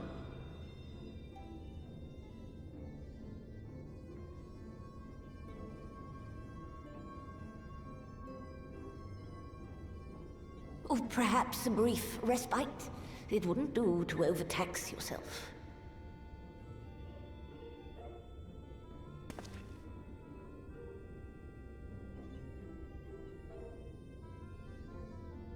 I'm fine. And given to stubbornness, I'm afraid. Especially when I have a stake in the outcome.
The dream again.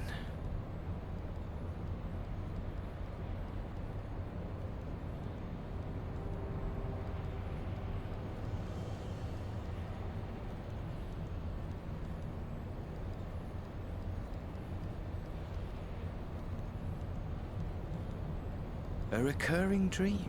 They do so fascinate me. Might I trouble you for the details?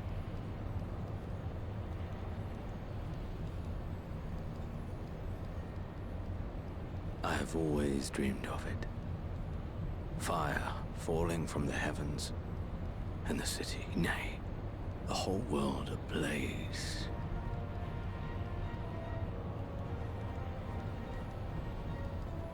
Indeed. Could Emmett Selk have found a way? Precious few possess memories of the final days. The final days?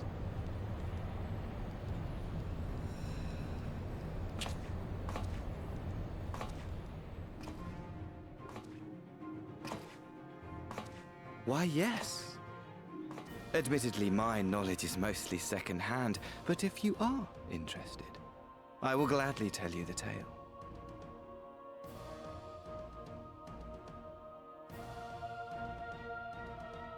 The tale of the world's end.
Am I... Was it you who called me here?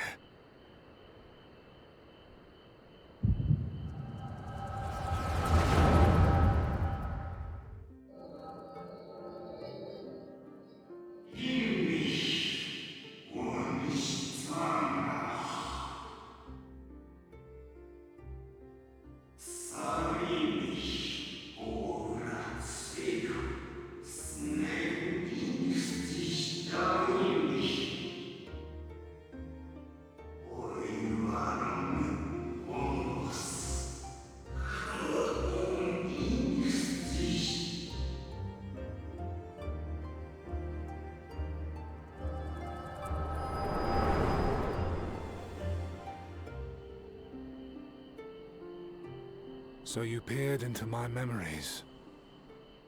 No matter. You will have found little of import. But I see you intended to summon me here no more than I intended to come. The fault is mine. Such is the burden of hope.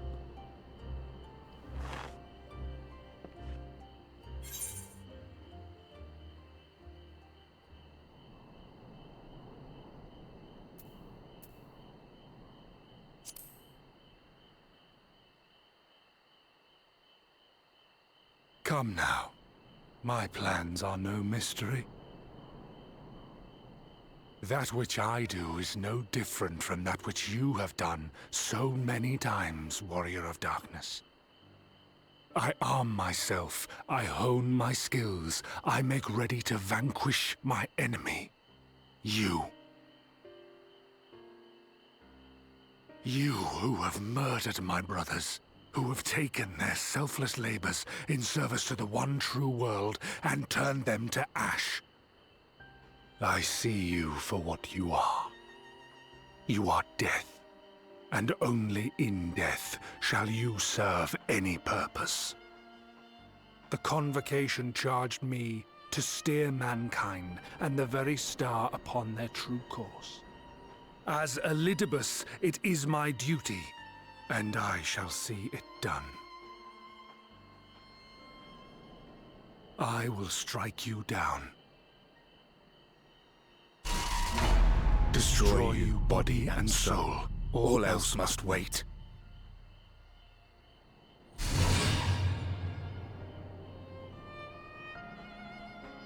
Ere long I will come for you, Warrior of Darkness. And I will save the world.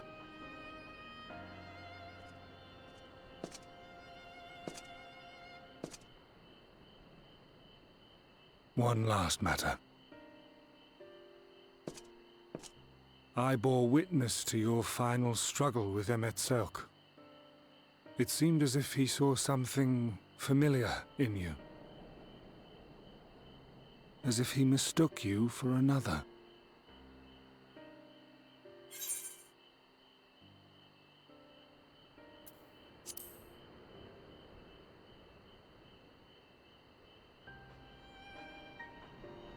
No.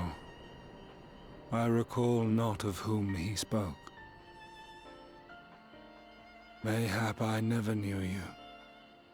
Or mayhap it is another fragment lost. Ah, I wasn't aware you already had a guest. If the conversation is constructive, I shall not intrude.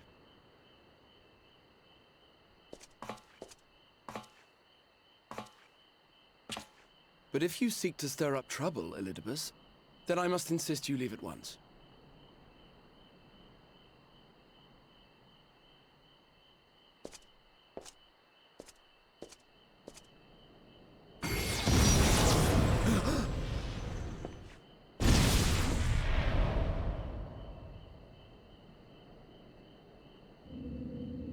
Though you lack her blessing, your soul is surprisingly dense.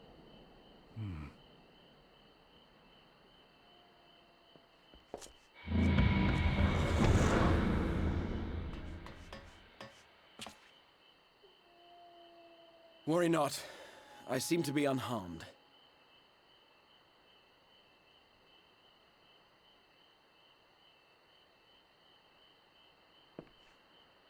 This. This is my own doing. The consequence of my recent exertions. It is the tower's way of compensating me for the demands I have placed on it. Rest assured, it is no great inconvenience at present. Indeed, I told Beck Lug as much, but they would not be persuaded and sent me away to rest. No need to make a fuss. Strange as it may sound, I consider it something of a badge of honor.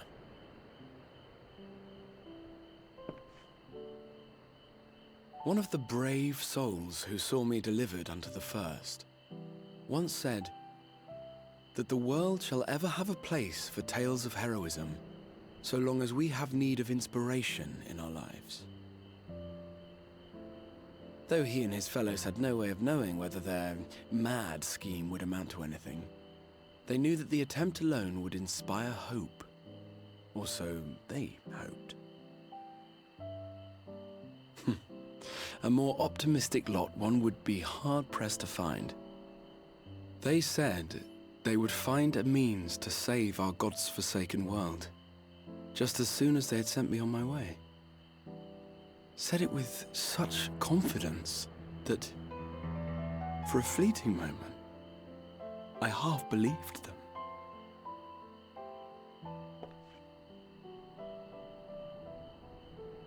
Such faith, such courage in the face of unrelenting despair. For a long time, it was more than I could bear to remember them. But having come this far, having sent full many on their way myself, I see things more clearly. To take action is to hope. To believe, to choose to believe, is to take the first step towards a brighter future. And why do I tell you this? Because I want you to indulge me in a little recklessness. Needless to say, I have a plan. And when all is said and done, I will ask yet another favor of you.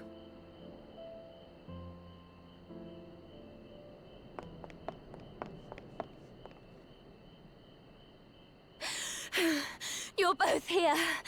Oh, thank goodness. What's wrong? It's Thancred. He's collapsed.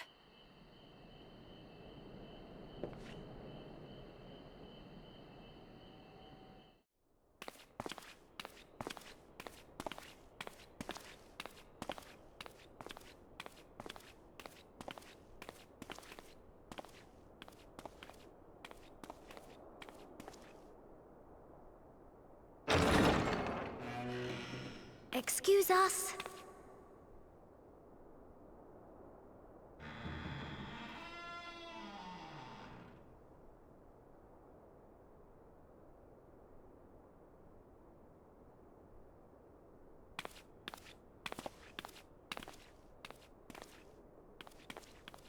This way.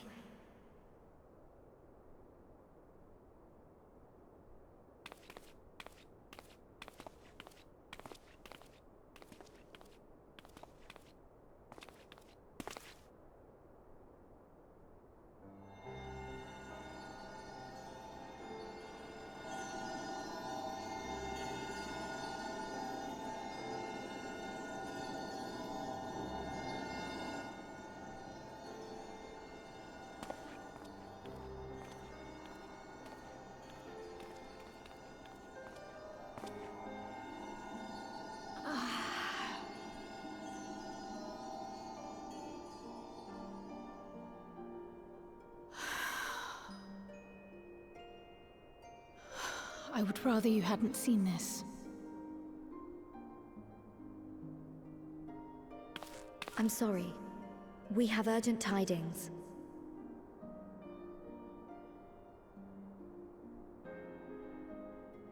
Oh, no, I'm not angry with you. On the contrary.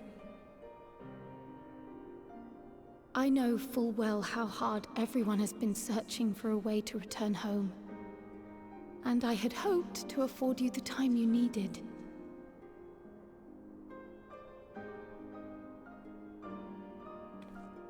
But given our friend's present state, perhaps it was for the best that you came.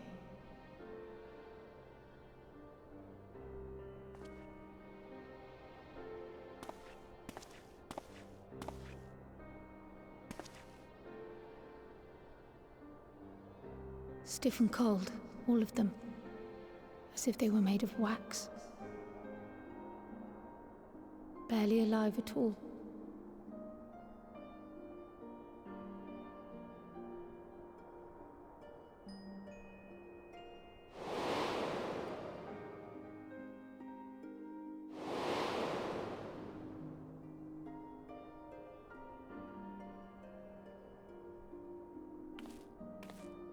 And they had been doing so well. Save for occasional signs of etheric instability, they appeared to be in passable health. Then, quite without warning, things took a turn for the worse. A change for which even Master Matoya could offer no explanation.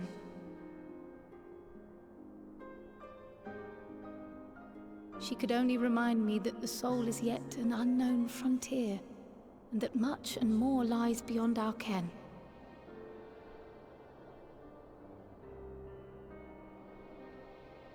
But let's not lose heart just yet. At times like these, it is all the more important that we remain positive. Why? I but this moment succeeded in quelling a fluctuation in Thancred's ether.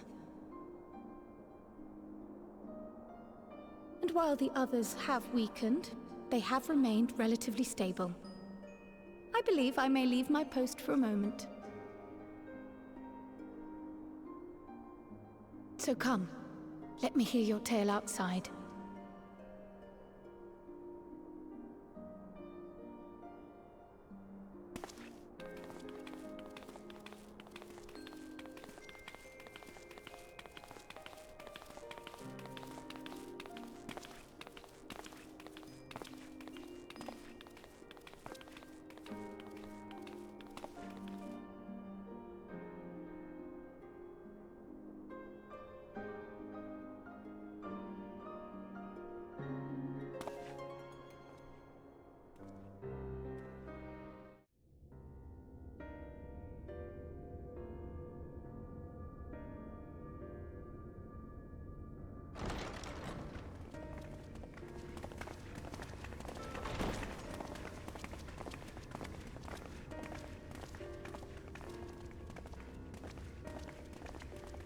Forgive the delay. We have visited every region and confirmed the presence of Ascians throughout the realm. Lest a grave predicament be made to seem hopeless, it should be noted that they are of inferior rank. The black-masked minions who answer to the Red. Yes, a gaggle of schemers attempting to exploit recent events to sow the seeds of petty conflict. Fortunately, nothing of any great concern has come of their meddling just yet. We also encountered a number of the Crystarium's former defenders, busily solving this problem and that in a bid to become warriors of light. Their zeal is to be applauded. 'Tis but a pity I cannot encourage them on their course. Not knowing Elizabeth set them upon it, no. Both the troubles to be solved and the villains to be vanquished are his doing too, like as not. And so, with apologies to the aspiring warriors of light, I believe it best that we deal with the Ascians quickly and quietly. I quite agree. But tell us, what news from the source? How fare our bodies?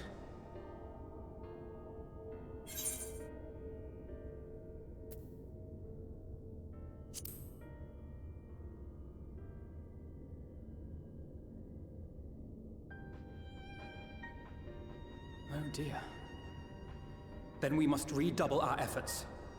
Not that we've ever stinted in that regard. This would seem an appropriate moment to ask about the spirit vessel. Tell me you've made some progress. We have, as it happens. One moment.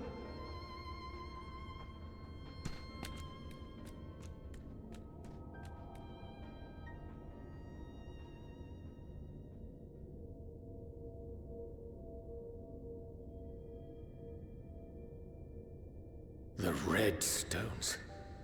Then this doth mean...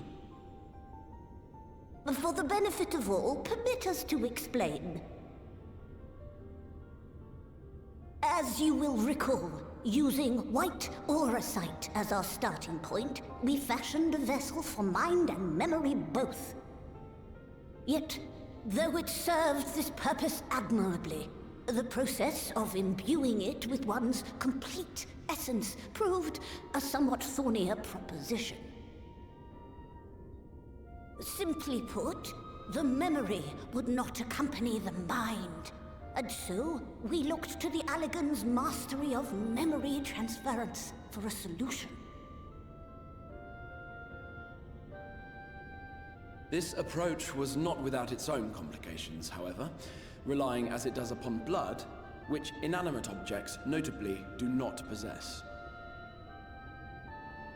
We duly explored methods of suffusing the vessel with drops of the aforementioned.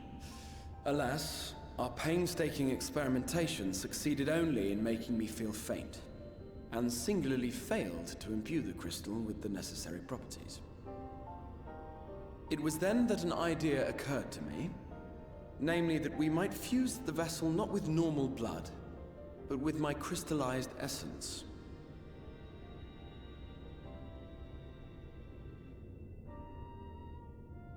You're doing this for our sakes. So far be it from us to complain. But don't think we haven't noticed what's happening to your arm. It falls well short of offering up my life in exchange for yours, which was your only stipulated prohibition, as I recall.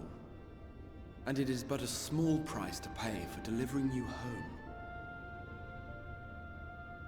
Assuming it works. We shall soon know if this grisly addition will serve as a suitable conduit for the subject's memory. Although not soon enough to warrant your waiting. The test is like to take a while. Let us be off then. We have Ascians to attend to, among other things. Forgive me, but I count 6 vessels, and there are only 5 of us. One is for testing purposes. I will personally use it to see whether the crystal functions as it should. And if it does, wouldn't that mean that your soul could also return to the source?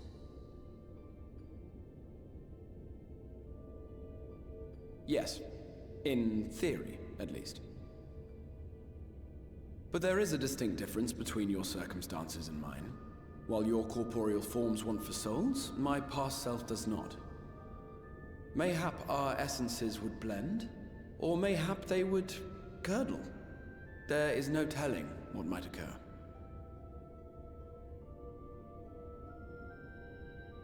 And you'd be willing to take that risk? I would. I see.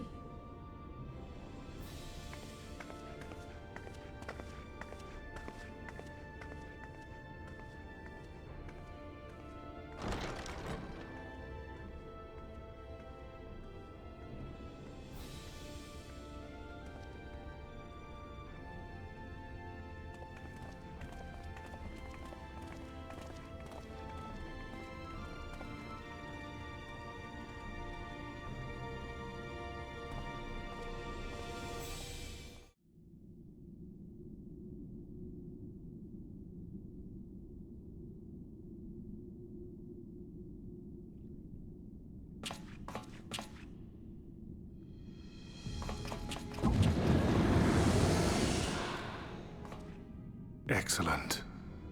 I had intended to speak with you alone.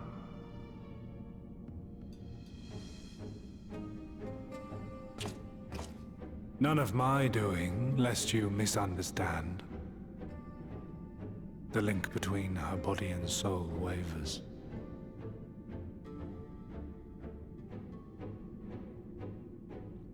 I know not what you hoped to find here, but it will avail you naught to learn of our past.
It fades.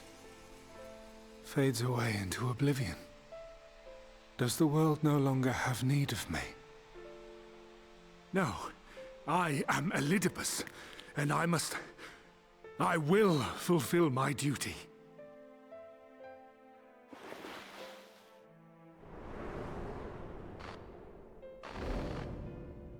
Sundered though you may be, you fought for the world's salvation.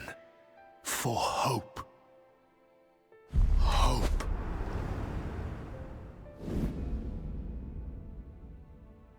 Ah, it swells within me, empowers me. Now I may carry out my mission. And yet, why do I yearn for this? Why do I struggle so?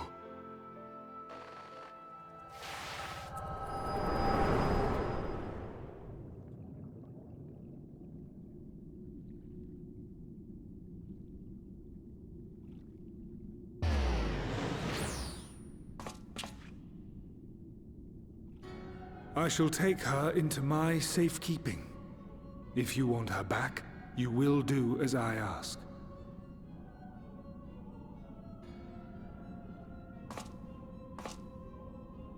Show me your strength. I would take your measure.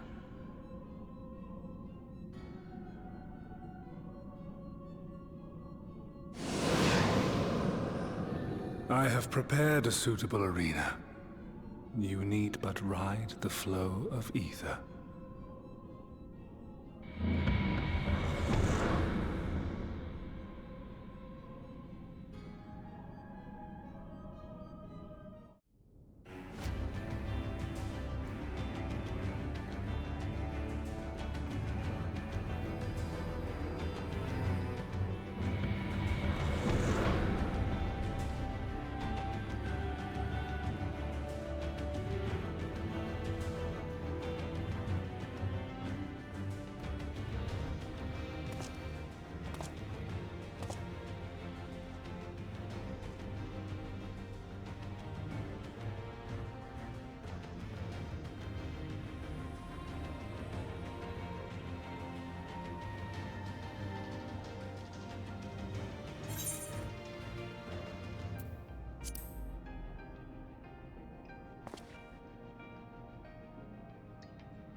You have grown stronger since last we fought.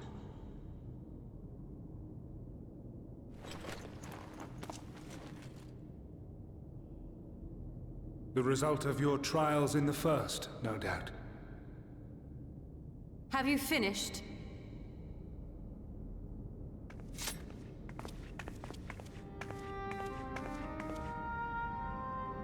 My apologies. I freed myself as soon as I awoke, but rather too late, I see.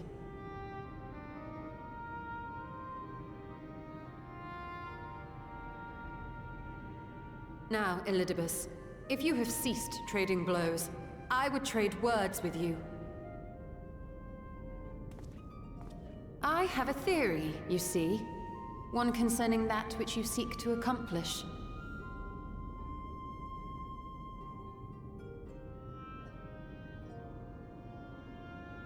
It stems from who, or rather what, you truly are. A primal.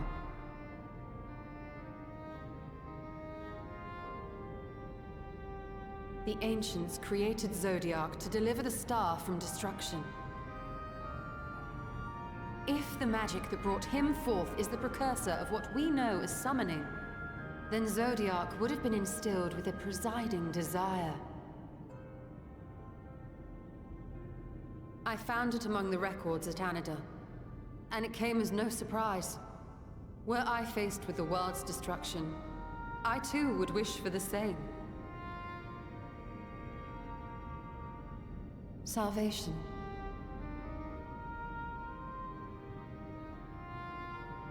I know that you sacrificed yourself to become Zodiac's heart. How you came to be separated from him is less clear. But if you are a fragment of his being, it stands to reason a desire for the world's salvation would drive you.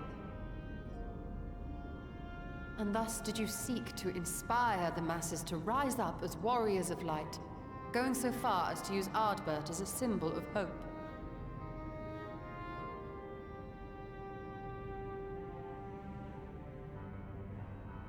Correct on all counts.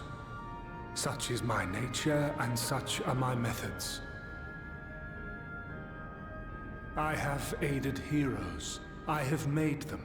I have even become them.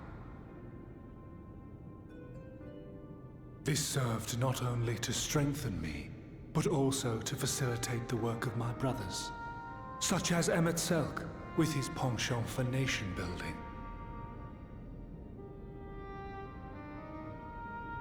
Then you will be all too familiar with the fickleness of mankind. We change, we forget, and what little we do remember becomes twisted and fragmented over time. For which reason, you deem us unfit to carry on your legacy.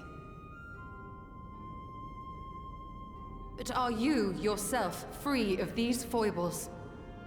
As the last witness of the final days, do you remember everything that was lost? Or even the things you cared about? Get to the point. A primal is shaped by the hope that fuels it. Even should this hope be something as simple as the world's salvation, it is the collective desire of innumerable disparate souls crying out for deliverance. Having drawn your strength from such a cacophony of voices, can you truly be sure you still speak with your own?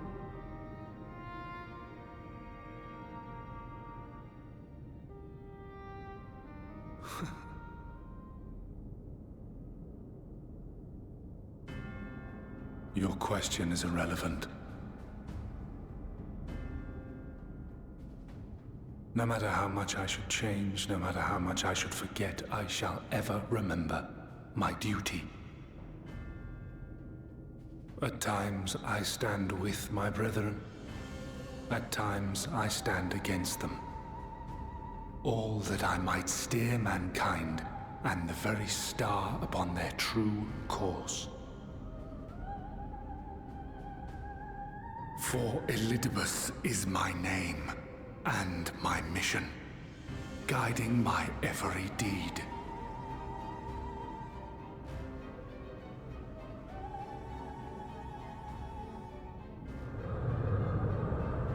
But enough talk. You have shown me sufficient proof of your might. As I am now, I would struggle to defeat you. Yet I have still to play all of my cards.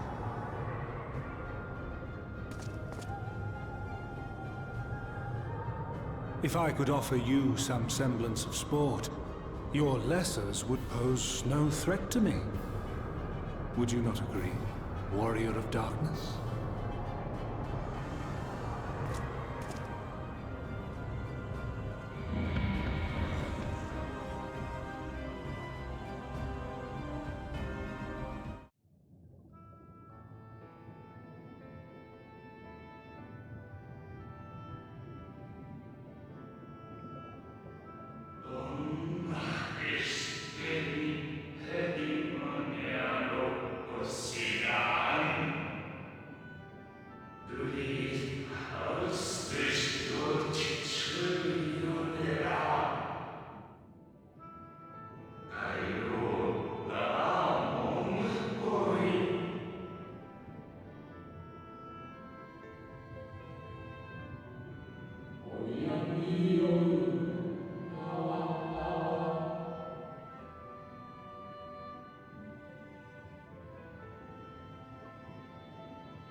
I was wondering where you'd disappeared to.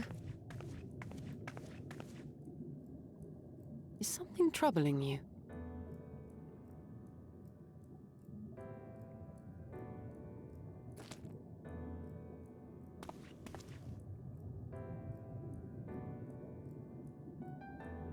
No? Very well. I have everything. Let's hurry back to the surface.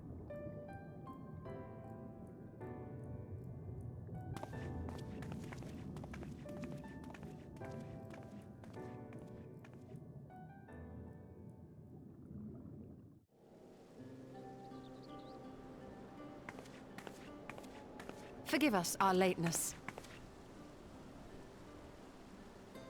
Master Chai, my congratulations on your appointment. By all accounts, you are a capable mayor. Oh, I have capable friends, my lady. I must say, it's good to see you looking hale and whole again.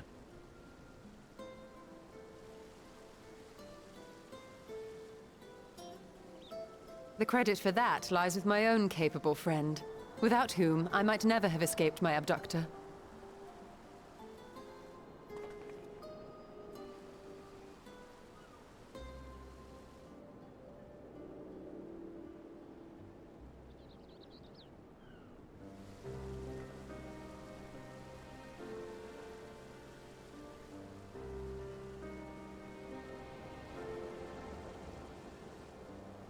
A primal? I suppose that would explain why Elidibus has been fostering faith in the Warrior of Light. While you were enjoying your audience with the Wandering Heart of Zodiac, we were busy dispatching the last of the Black Masked Ascians, a task which proved almost insultingly easy. Formidable though we undoubtedly are, they were obviously sent to provide encouragement for budding heroes. One cannot help but wonder how many times the ploy has been used before. Master Chai, you mentioned that the people of Calusia are similarly enamored of the Warrior of Light. Indeed, though it's hardly surprising given the state of the world. Many are still struggling to find a purpose, and it's only natural that they should take comfort in the tales. Then the fever has spread to every corner of Norvrent. We may have dealt with his black-masked minions, but it is plain Elidibus has yet to show his hand.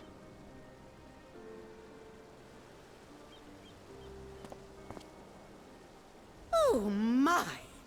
What a spectacular sky!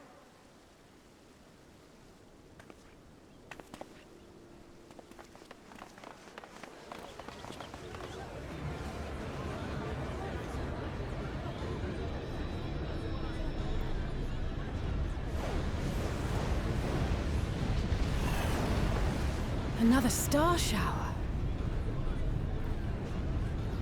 Wait, is that...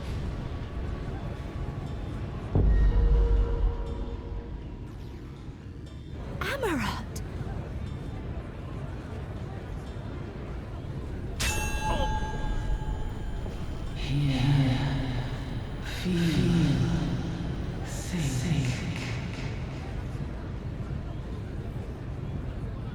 Did you hear that? That voice calling out? No, I didn't hear anything, but... Why do I feel so... like I've lost something dear to me?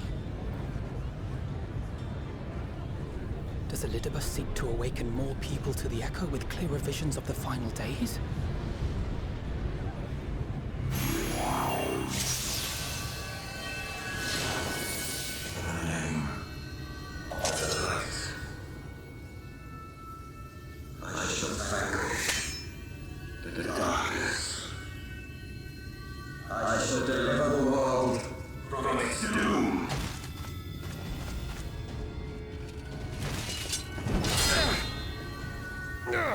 And who might you be?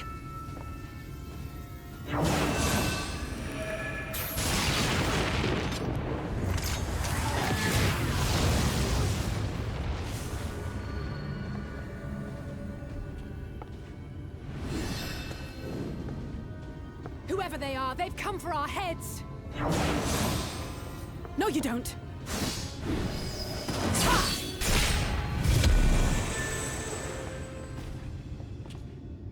They are not of flesh and blood.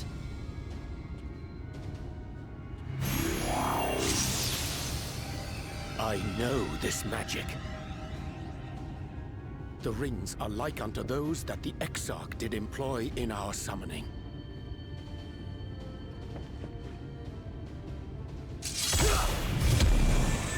Are you saying the Exarch is summoning them? Nay, yet the similarity can be no mere coincidence.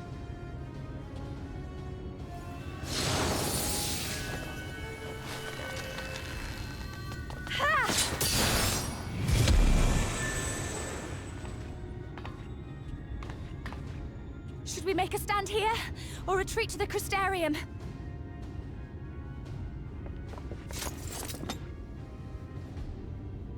The ether churns around us. More of them will appear ere long. To stay would only place innocents in harm's way. We must fight this battle elsewhere. Wait! Take one of our airships. You can decide what to do on your flight to the Crystarium.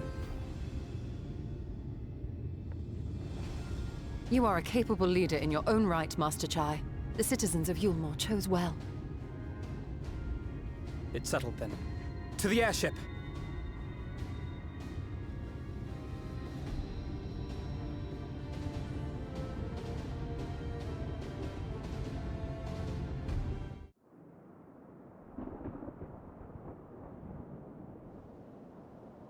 I think that's the last of them. Apparently even they have limits. Nevertheless, we should remain vigilant.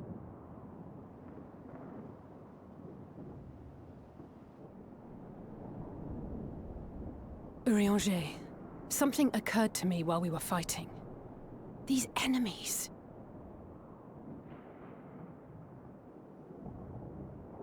Are heroes hailing from other shards, summoned hither to deliver this world from its doom. Scant moments after the star shower did they appear, as yet more souls were inspired to walk the hero's path, no doubt. Thus did hopes for salvation of realms near and far resonate and converge, lending still greater strength unto our adversary. So that's Elidibus's game. But first things first. If the rings are the same as the Exarchs, then we need to ask him how that's possible.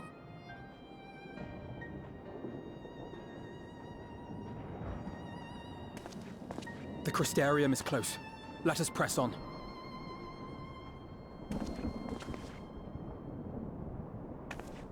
They come.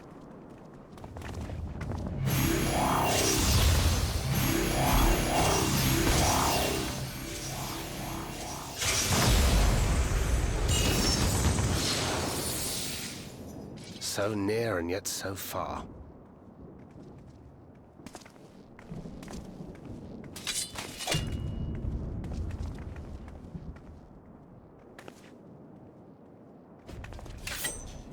In the chaos of conflict, one can always find an opening to exploit.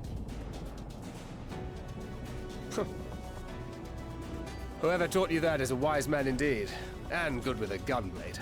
But yes, I dare say we can create an opening wide enough for at least one of us to slip through. That being you, of course. Though others are welcome to follow in your wake. Reen and I will keep our guests occupied. Brave and selfless as ever. Yet the two of you may struggle to fool our foes, etherically sensitive as they are.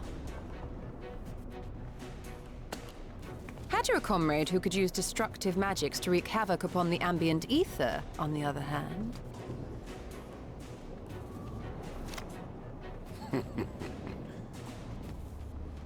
Very well. I too shall assist in the diversionary effort. Oh, not this old dance again. Yes, obviously I'll stay and fight.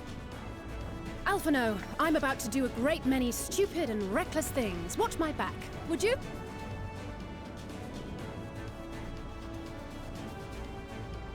And there you have it. Take care of yourself, my friend.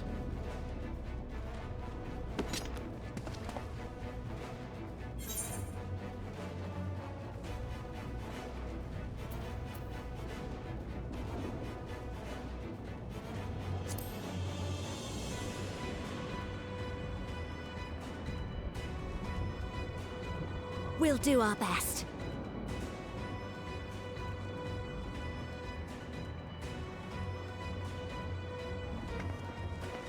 Finished? Then let's begin.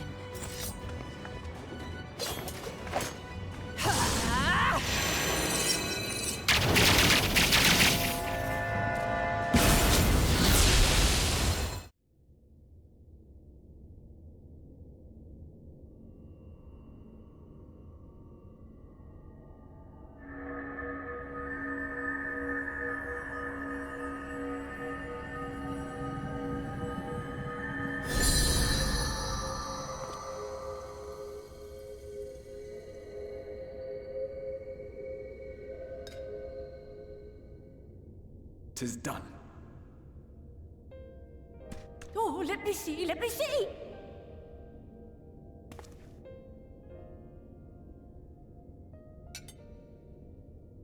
Oh, yes! Your memories are preserved safely within! We've done it! We've done it at last!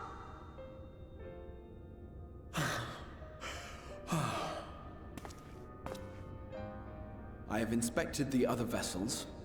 They are all ready to receive of our friends' memories. Oh, excellent! Excellent! I shall have my familiars bear word to them at once!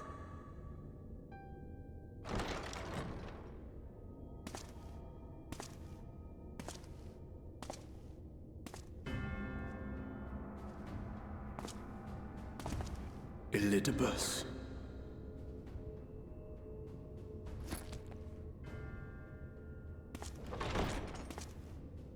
It was not until I observed the battle between Emet-Selch and the Warrior of Darkness that I realized what I must do. I will summon heroes from other worlds unto the first, just as you did. Their presence shall serve to empower me, granting me the strength to crush my enemy. Though it pains me to disappoint you, I feel compelled to explain that the magic in question requires no small amount of preparation. But you assume I require my champions to be summoned in their entirety. I do not. Their souls needn't even be whole. My purpose requires no more than their burning desire to vanquish evil.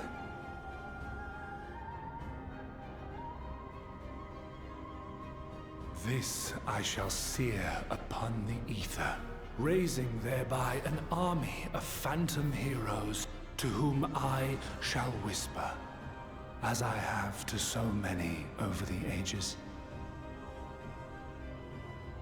Here lies darkness. It must be destroyed. And you expect me to cooperate?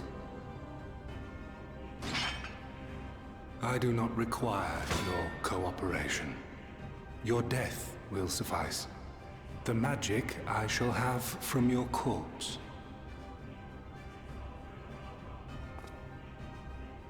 Go, Lumos!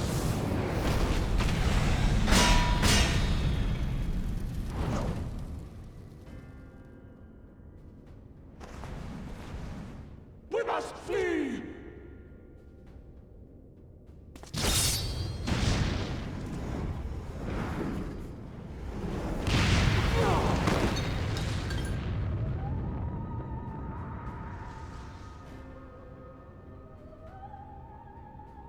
But what is this?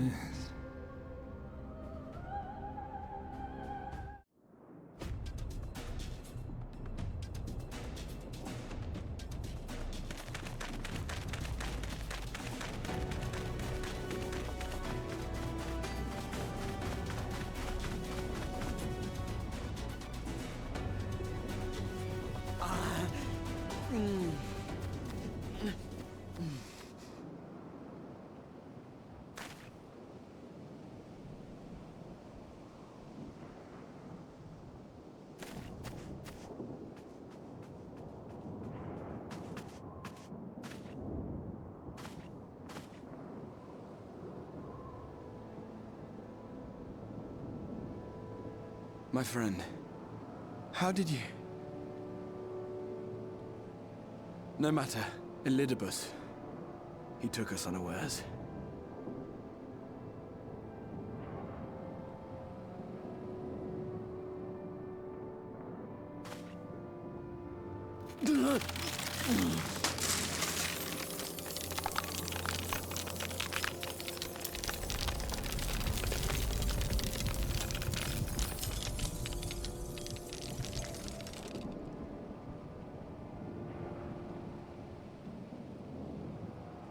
It was all we could do.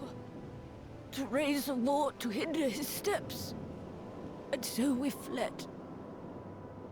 But he took it.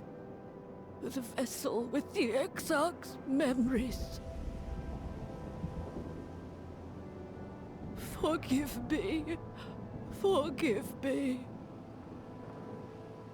The vessel bears not only my memories, but my blood.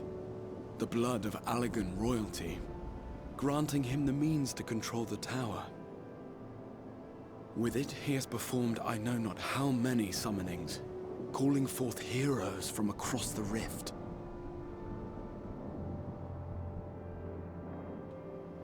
And, as you can see, the burden upon the tower is beginning to tell.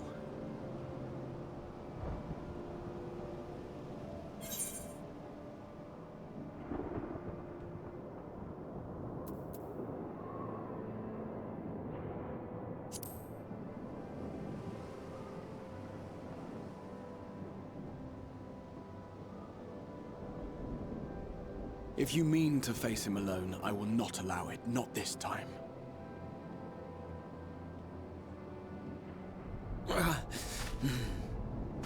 Elidibus has exploited the people's nobility, twisted their purest intentions for terrible ends. And I cannot let it stand. As Exarch, it is my duty to protect them, to defend their hopes and dreams. So I am going to the Crystal Tower, with or without your blessing. Though, I would rather it were with.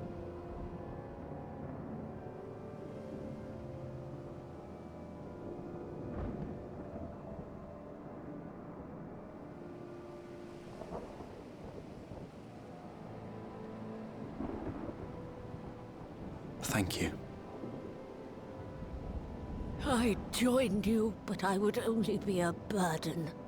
Better that I remain here with my gremlins. I shall send help. Stay strong, my friend, and take heart. By binding Elidibus within the tower, we have done more than simply delay him. Much like our adversary, I am not wont to show my hand prematurely, but the time has come to bring my strongest card to bear.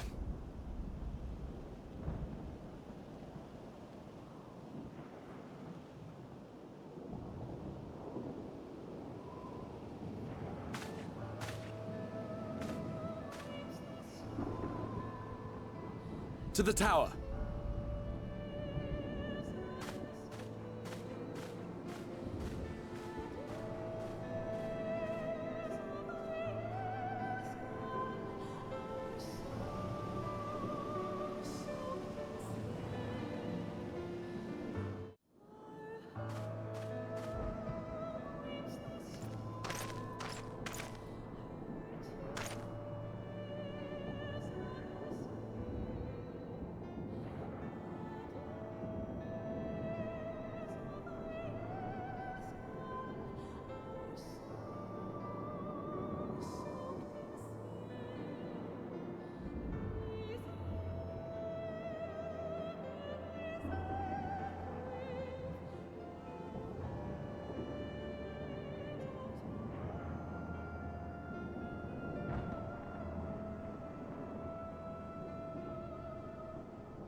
Not here either.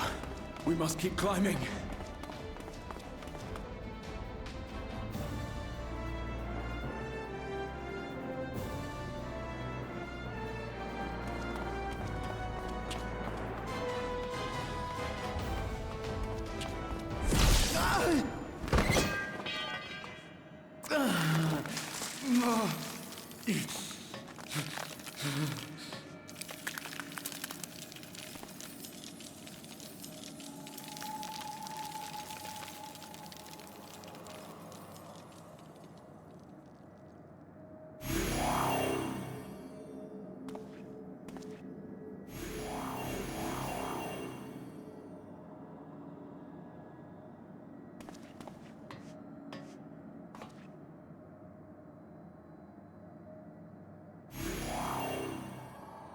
Twas but a matter of time.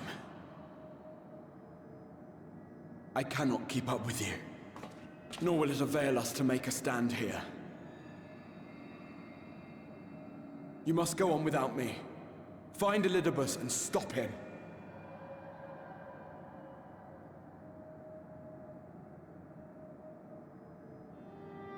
Worry not, my friend. Though I am no warrior, I have learned to hold my own over the years.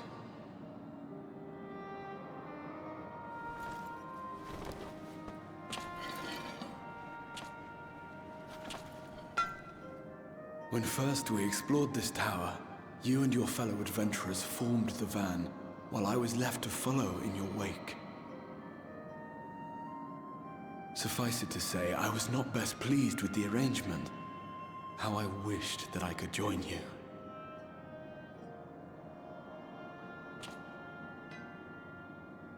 And now I have, here where it all began.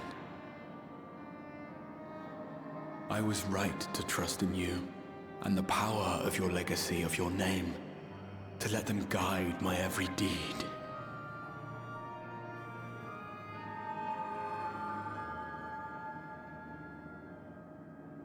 For Elidibus is my name, and my mission, guiding my every deed.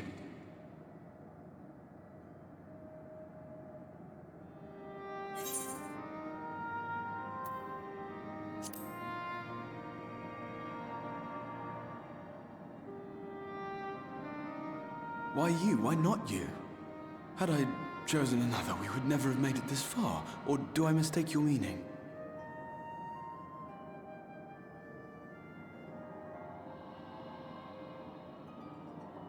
Elidibus spoke in similar terms, you say? How curious. To answer your question, then, I made my choice for reasons which seemed obvious to me, but may not to any other. There were the expectations I placed upon myself before beginning my slumber, and the expectations of those who roused me. Of course, I had the choice to turn my back on a lot of it, but in the end, it was no choice at all.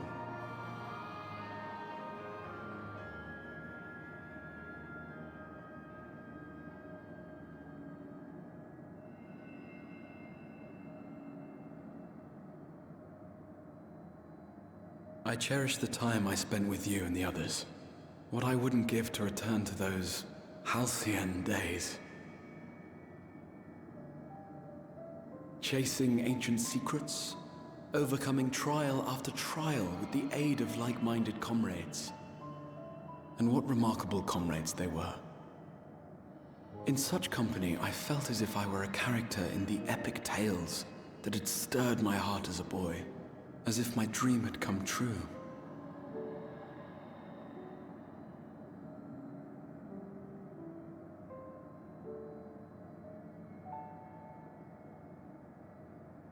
It hadn't, of course, for I was no hero.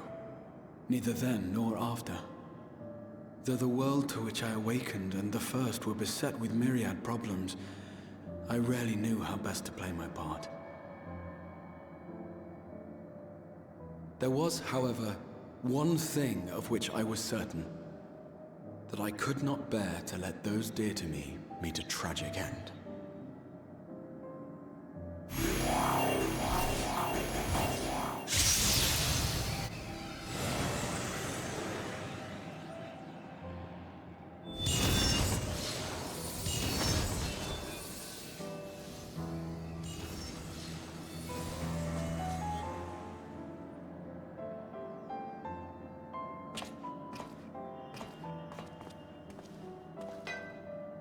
I'm afraid our time is up.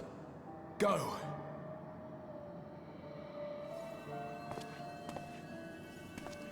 Rest assured, you haven't seen the last of me. I wouldn't dream of playing my trump card save in your presence.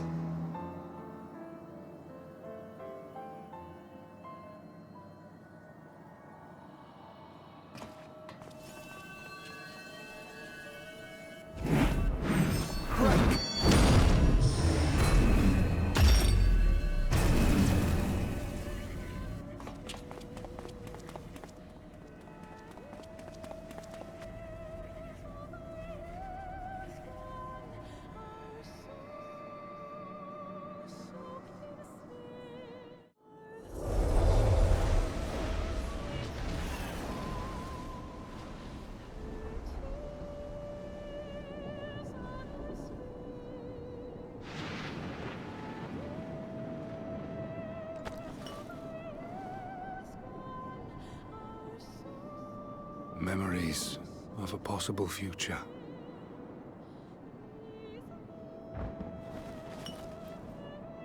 Worthless. All. Worthless as memories of the only past.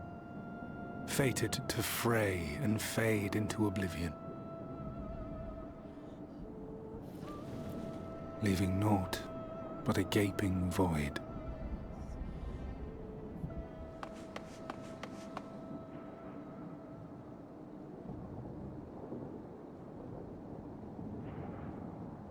The Waking Sands. Yes, that was the place. The place I first made myself known to you and yours.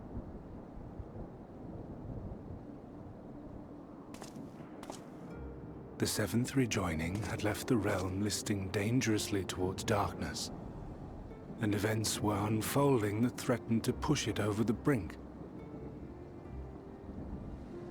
Thus did I approach you in my capacity as emissary, thinking that you would make a useful pawn. But I was wrong. And for my misstep did La Habrea and Emet-Selch pay the ultimate price, leaving me the last of the Unsundered. My remaining brethren, fragmented as they are, cannot hope to see our mission to its end. It falls to me alone. Defeat is not an option. I will strike you down. I will resurrect Lord Zodiac, and I will bring back those who sacrifice themselves to call him forth. Though it take 1,000 years, upon my honor as Elidibus, emissary of the Convocation of 14, I will see this done.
What of it?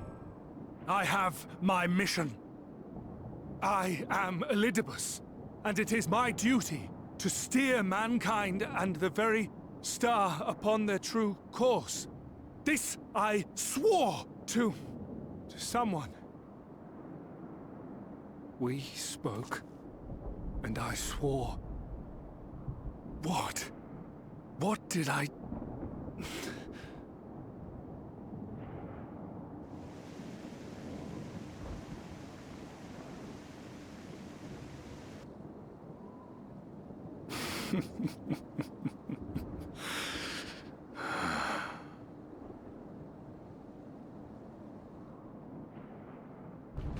This pain, this torment, is nothing. No more than must be suffered to deliver the world from its doom. No more than any of you malformed creatures have known.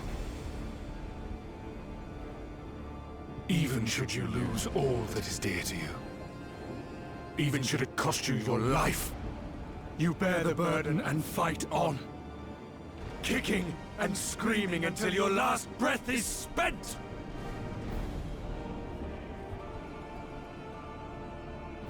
Aye, it's true. We've lost much and more. Known unimaginable suffering. But through it all, we never, ever forgot what was dear to us. And that's what gave us the strength to carry on.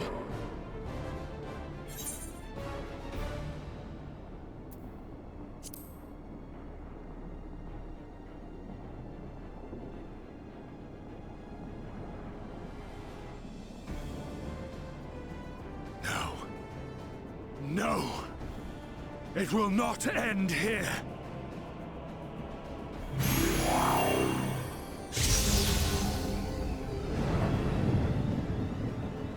Champions from beyond the rift, heed my call! The time is come to deliver your brethren from darkness. My heart's sole desire is a world free of sorrow. Join with me now in hope and prayer for the salvation of all!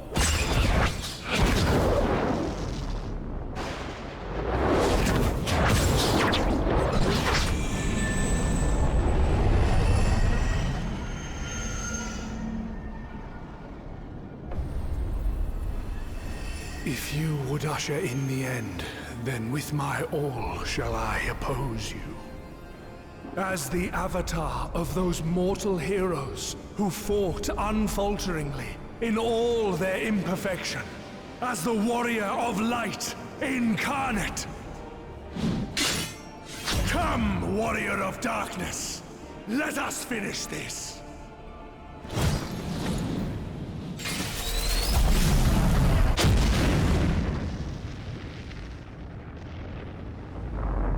What?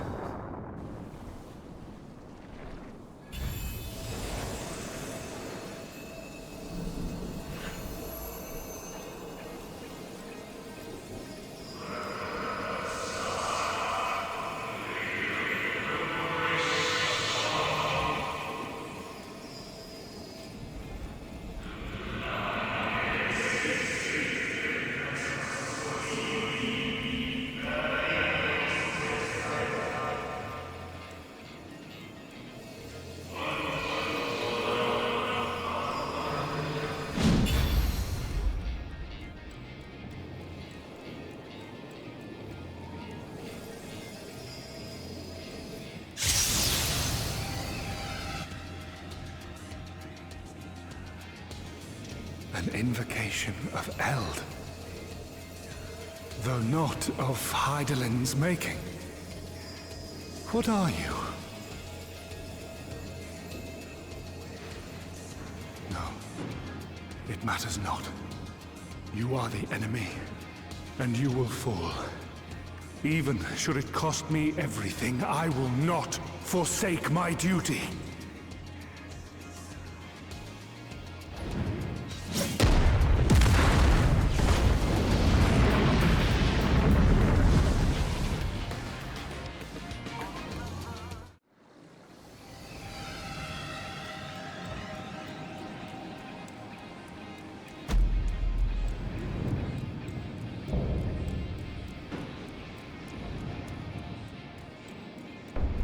For my people, for our world, I will strike you down.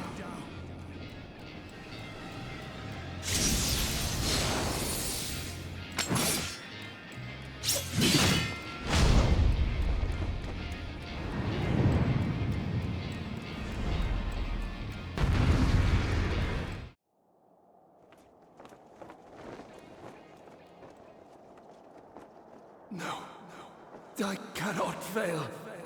I will not.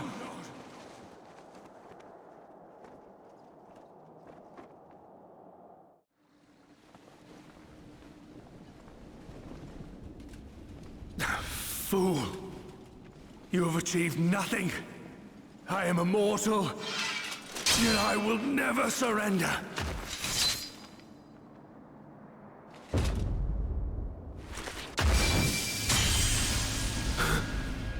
Elidibus, so fixated were you on my memories of the future, you failed to heed the lessons of the past. Your obsession blinded you to the true nature of this tower, this beacon of hope for mankind.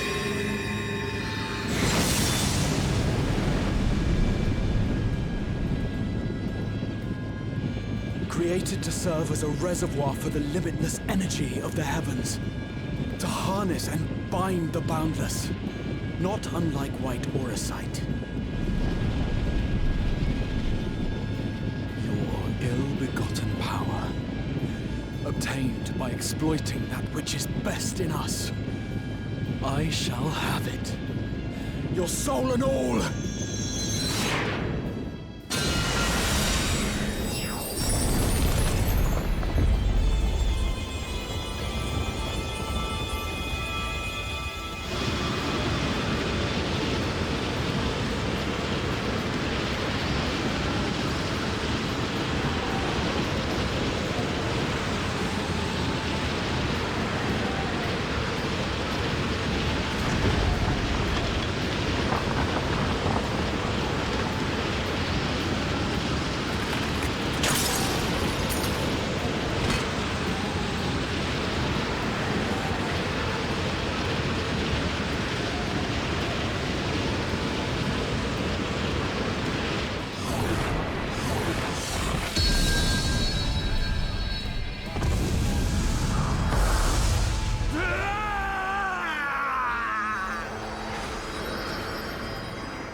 This...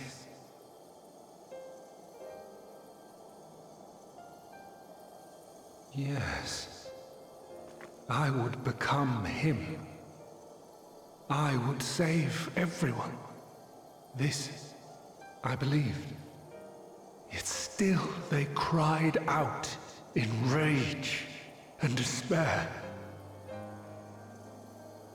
Divided over the fate of the star. A rare occurrence, always fleeting. But not this time. Not this time. Reconciliation. Elidibus. I was needed. I withdrew myself from Zodiac. For them. My people. My brothers. My friends. Stay strong. Keep the faith. At duty's end, we will meet again. We will.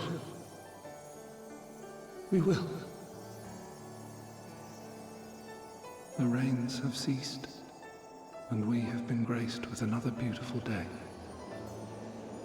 But you are not here to see it.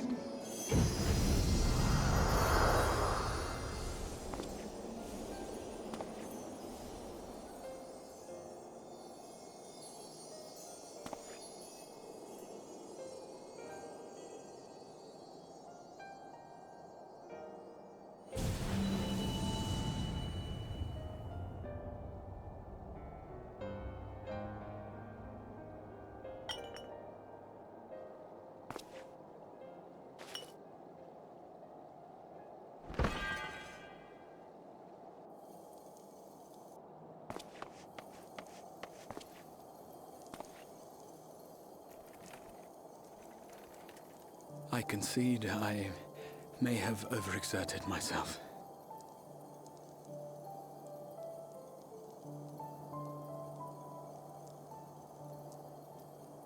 Steady now and listen. I told you before that I had a plan, and that when all is said and done, I would ask a favor of you.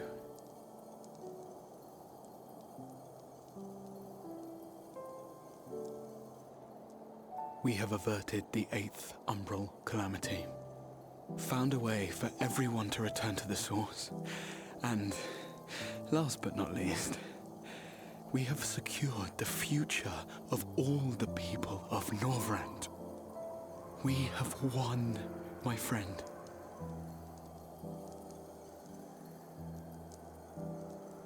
So, I hope you'll forgive me this moment of selfishness, and while I wouldn't want you to feel obliged,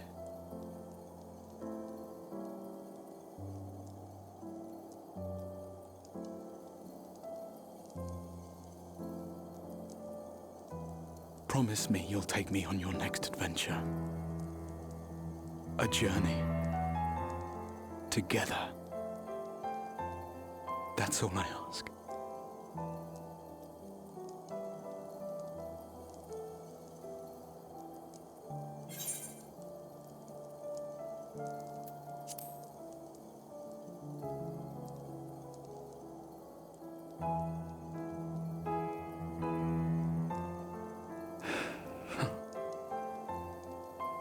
If I were to tell you that this isn't the end, that we will meet again, would you believe me?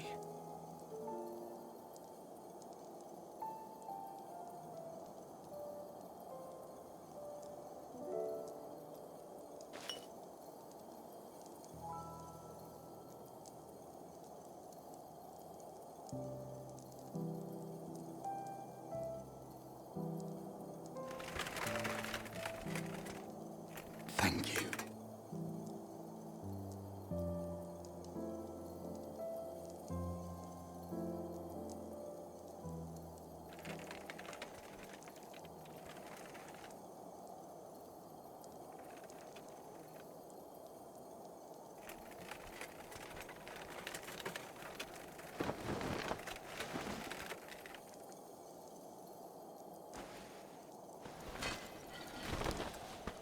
My friend, with you, my mind and memories shall travel to the ends of the world and beyond. But in this place shall my body stand immovable. May it serve as an undying promise, not only to those who look to me for leadership, but to any soul who has known despair, that hope is everlasting.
There, the Exarch would remain, keeping his silent vigil.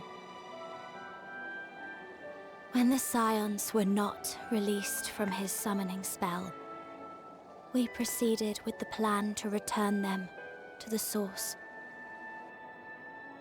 The Warrior of Darkness, however, retained his ability to traverse the two worlds at will. And in time, the Crystal Tower became a symbol of his link to the First, and of hope.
Oh, Alpha, no!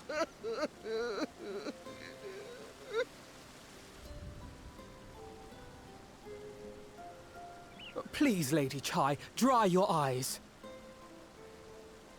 The thought of never seeing you again is more than my poor heart can bear!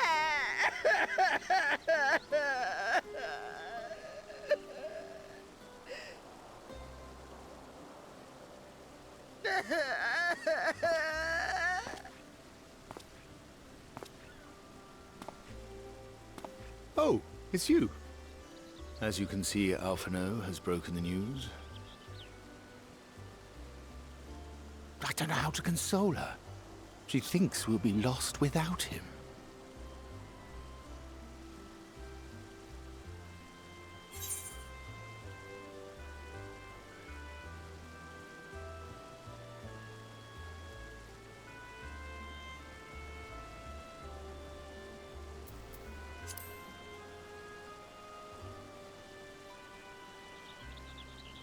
Tis more than I deserve, yet I'm truly grateful and will see that she knows as much.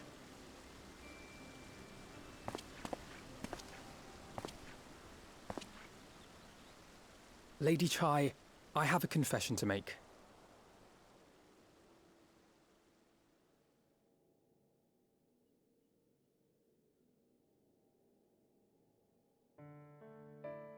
On the day we ousted Lord Vorthree, when I revealed the truth of his tyranny and your complicity in his crimes, I did so with great trepidation. Not out of fear that you wouldn't listen, but that you might never recover. There was a time when I too, in my hubris, believed myself worthy to lord it over others. And when the lie was laid bare, when I was forced to confront the cost, the lives lost, it all but destroyed me.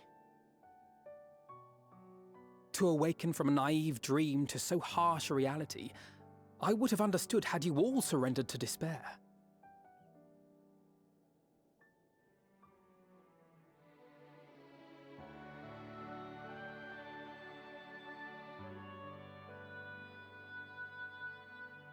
But you didn't surrender. Far from it. You picked yourselves up and rose to the challenge. You found a path forward and the strength to walk it, and to keep walking it, day after day. But what struck me is how much faster you found it than I did. Really? That felt pretty slow to me. But rest assured, we'll make Yulmore into a nation anyone would be proud to call home. Eventually.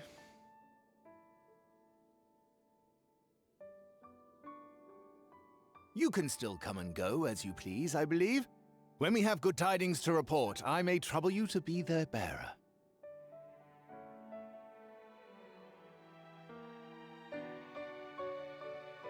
There may also be less than good tidings, in which event I hope I can trouble you for your counsel. I should be honored to provide it, Master Chai.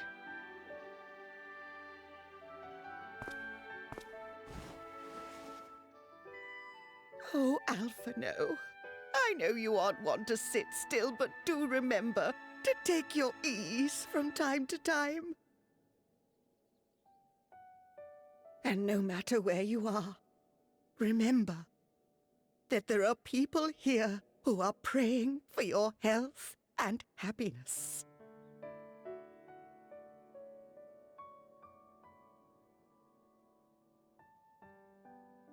Our brave and gentle artist, you have our love, now and always.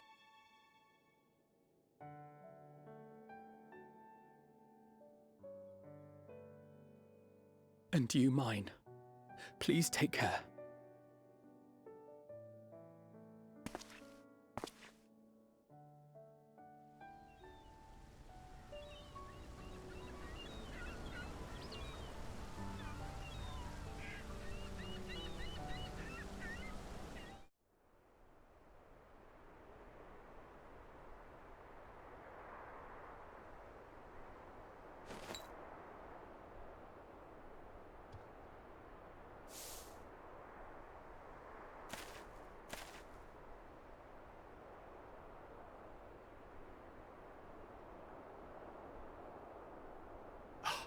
Is that Ardbert's crystal?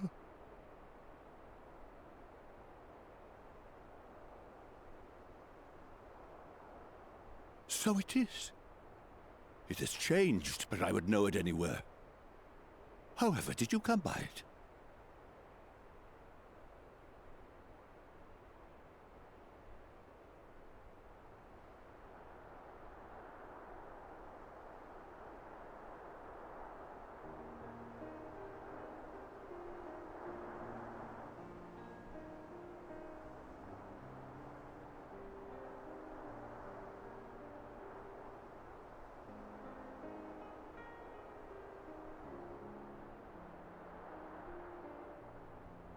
Then, even in death, his enemies found a way to profit from his sacrifice. Oh, it grieves me to think of his body being used for evil ends. But, thanks to you, his honor is restored, and he may finally find peace. No words can express my gratitude. I will keep this crystal safe to the end of my days.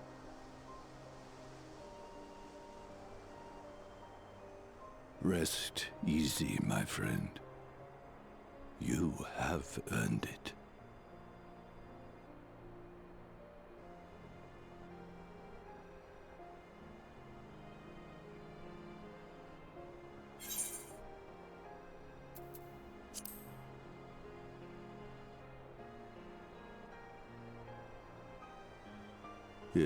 Your soul?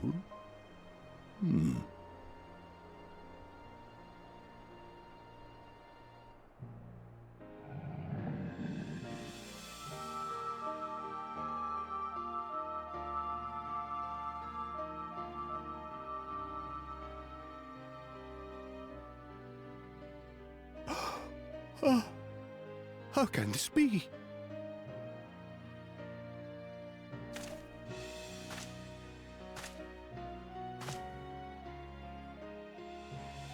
Seto, my old friend. You've grown.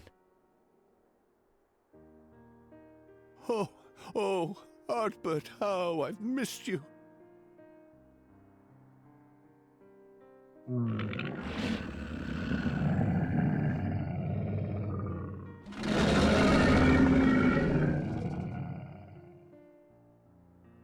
I'm sorry I couldn't keep you safe, or even console you. Had I only learned to speak sooner, I would have told you how much you meant to me, how much I cared.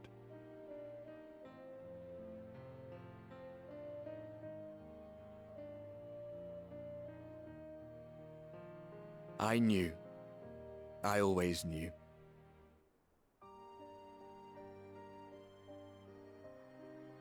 But I'm happy to hear it nonetheless. Thank you, Seto. My partner in crime.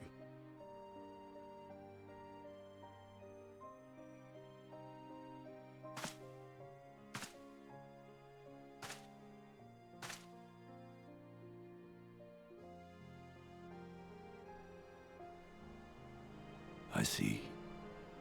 His journey continues.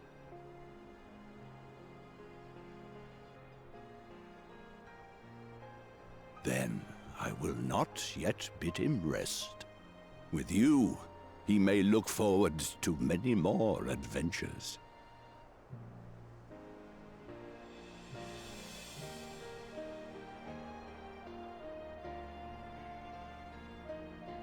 It has been a while since last I flew. Perhaps I too will go on a little adventure? Ride the winds, seek the horizon? Yes, I think perhaps I will.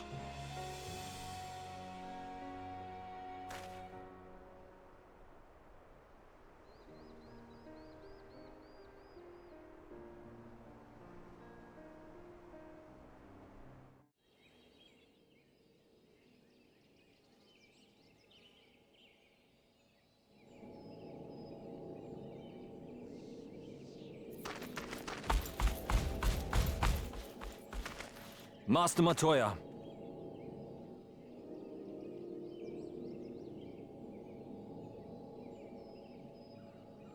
For too long, I have remained silent, but no longer. I could not bear it if you were to leave. Please, stay. I beg of you.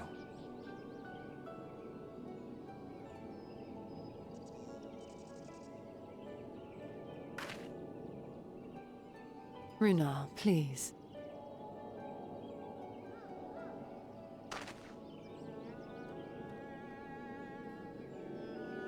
I jest.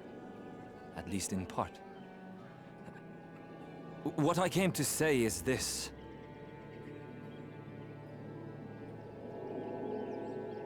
Thank you. Without your wisdom, your strength, and your kindness to guide us, our people would still be lost. We will never forget you, Master Matoya. Wherever your journeys may take you, you will always be in our hearts. And you in mine. Remember that your people's journey, that our people's journey is yet ongoing. Your lives will change, and so too will your dreams. Yet come what may, you need not forsake your time-honored traditions, nor less your beliefs. But neither should you be beholden to them. For it was with curiosity and courage that the Knights Blessed first triumphed over adversity. New knowledge and new wisdom are ever worthy of pursuit. Indeed they are. And so, until we return to the Sunless Sea, we shall endeavor to live our lives to the fullest. That is well. But however great your strides, there may yet come a day when the challenges you face cannot be surmounted alone. On such a day...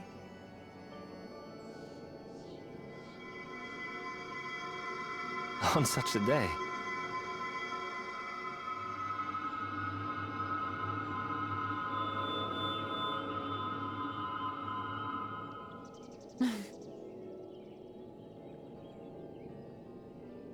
You may call on me.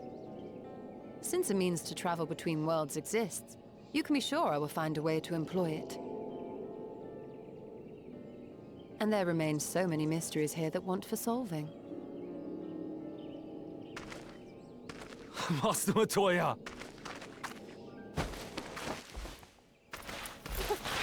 Oh, really?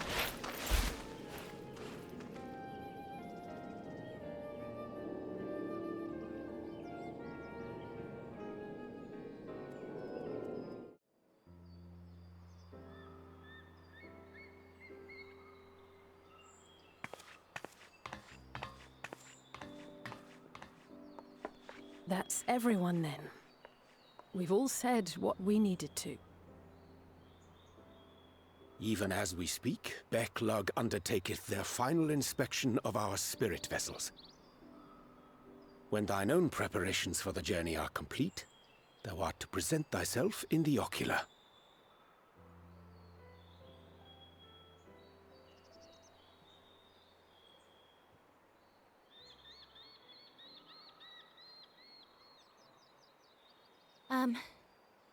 Everyone?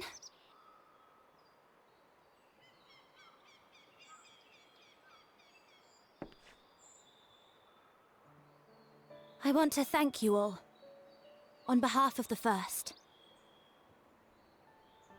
You, and Minfilia, and the Exarch. Without each and every one of you guiding us, fighting for us, we wouldn't be standing here now. There wouldn't even be a here. And no words can express our gratitude.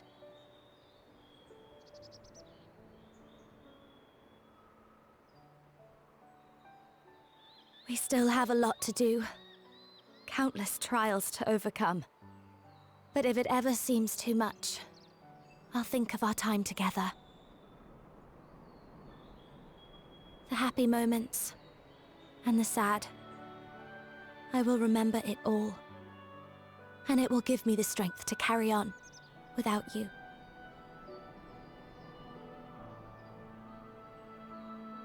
Because you made me who I am. Minfilia. Reen.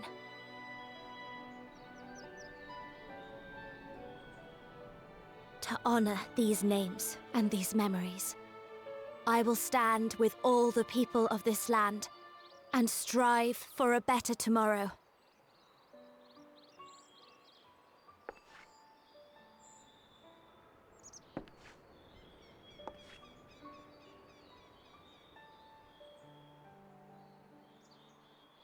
Thancred, I believe the honor of responding should rightfully be thine.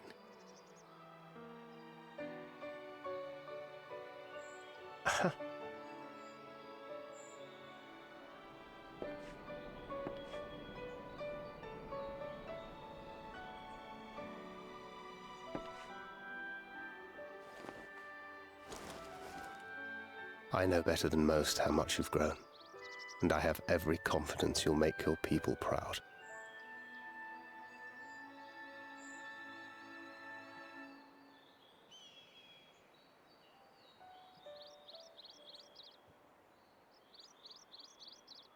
Gods know I'm proud of you.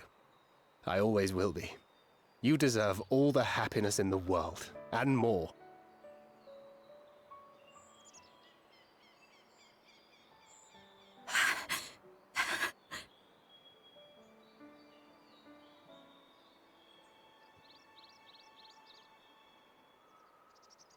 Might we also say a few words?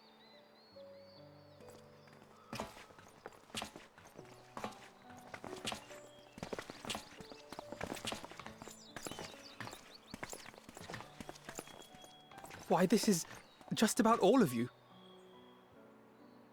To see you off seemed the least we could do.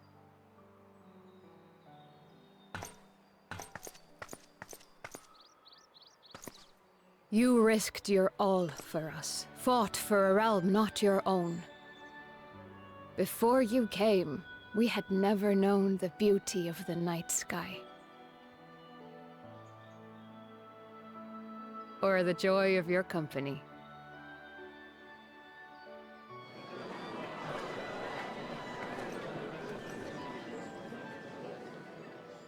Though it saddens us deeply to bid you farewell, it has ever been our way to send off friends with a smile. Wherever your road should lead, we shall pray for your safety. And following your brave example, we shall continue to fight for the Crystarium. With or without us, you've always taken good care of this city. I don't doubt for a moment you'll continue to do so. Aye, a more resilient people we have never known.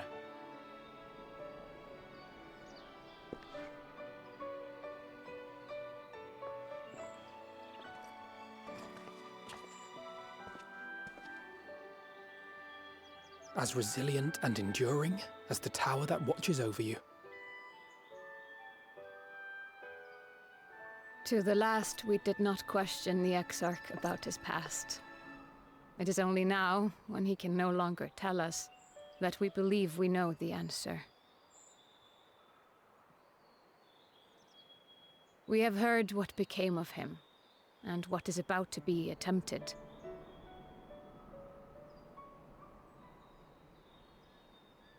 All will be well.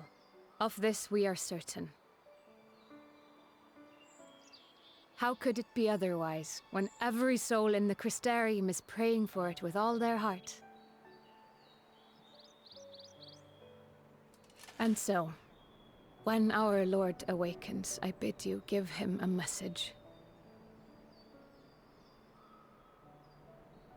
Tell him he needn't worry about us. That he need no longer hide who he truly is. That he should live his own life to the fullest. And that if he should ever find himself reminiscing on the past with a smile, we shall be smiling with him.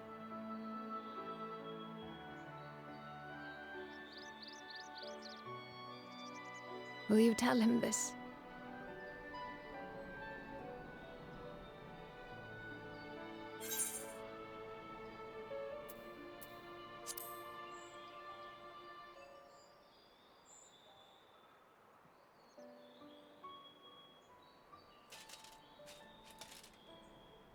Thank you. Please look after him for us.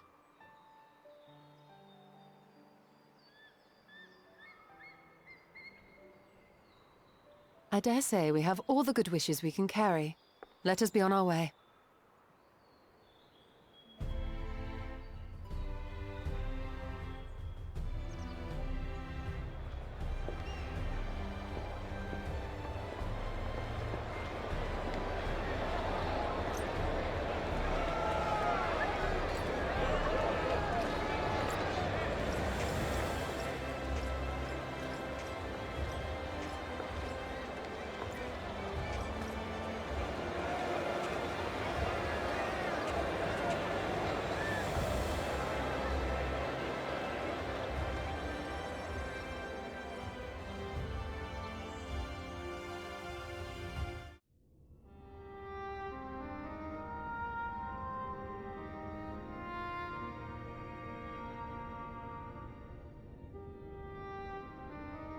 All right then.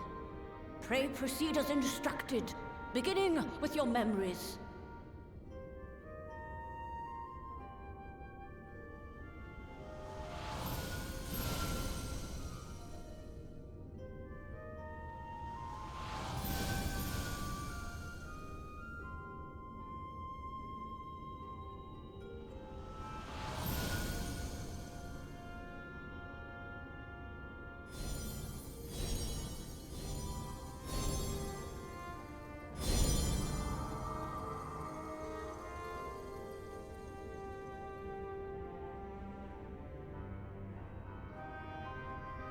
The first step is complete, and all appeareth to be in order. Well, that just leaves our souls then.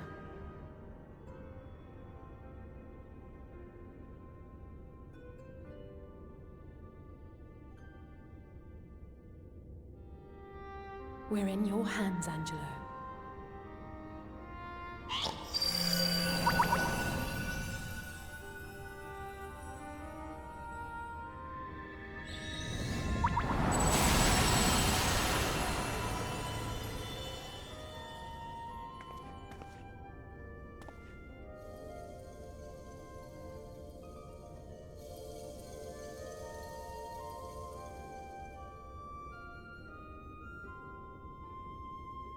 It is done!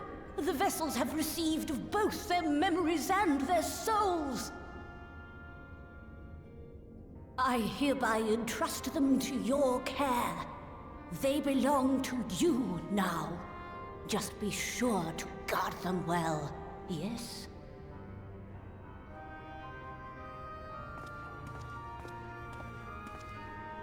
This will work, won't it? Our theories have held thus far. But I make no promises about what is to come. Even the greatest mages in history knew better than to transport a soul across the rift. We, my dear, are in unknown territory. Prepare as we might, we cannot account for all possibilities.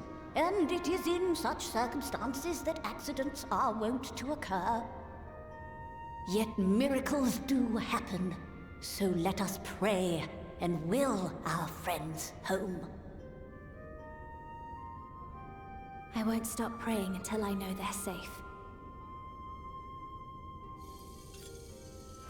All safely stowed away? I do hope so. All that remains then is to step into the mirror. Go now, and safe travels.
Did it?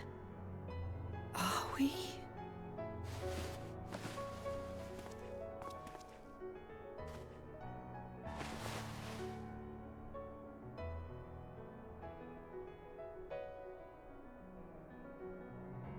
We're home.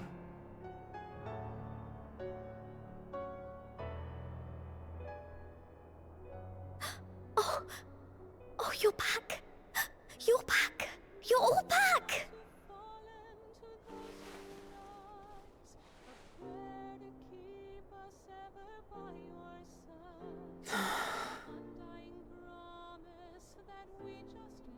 Thank you.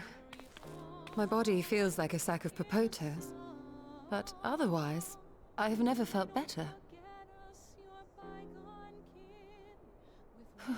That said, I doubt any of us will be fit to travel for some while.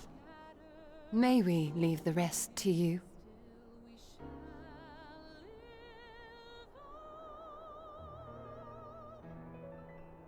The vessel beareth our comrade's blood. With it in thy possession, the way will surely open before thee.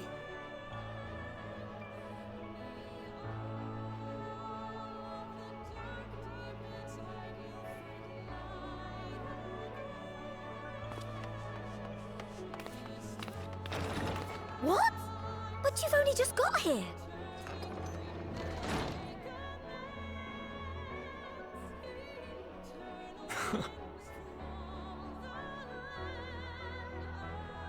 Tataru, might I trouble you to brew us all a pot of your special tea? Ah, and we may require an extra cup.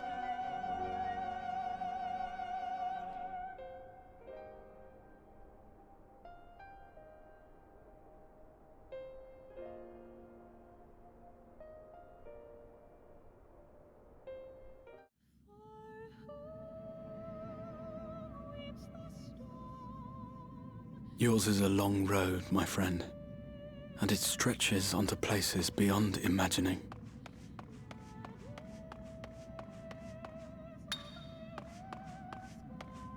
With your every step, these grand adventures shall grow more distant and faint. And there may come a day when you forget the faces and voices of those you have met along the way. On that day, I bid you remember this.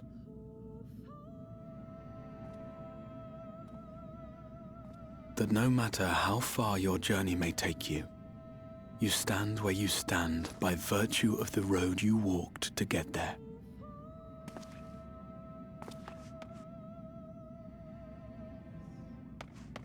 For in times of hardship, when you fear you cannot go on, the joy you have known, the pain you have felt, the prayers you have whispered and answered, they shall ever be your strength and your comfort.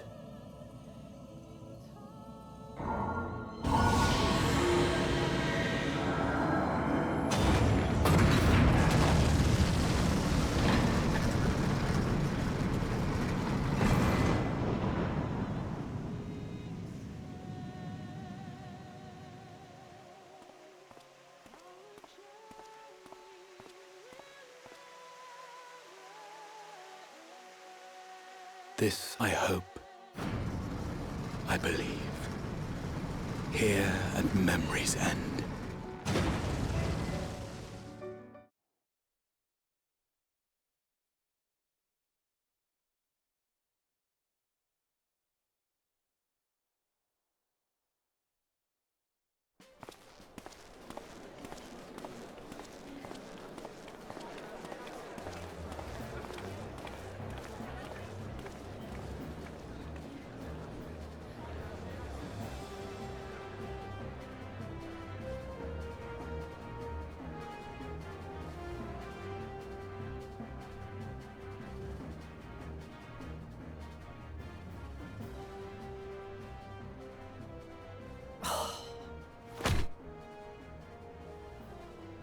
What is it, Alize?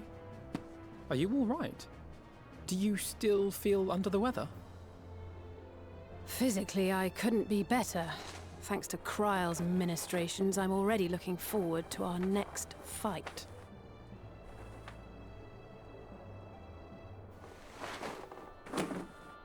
But seriously, don't you have anything to say about that?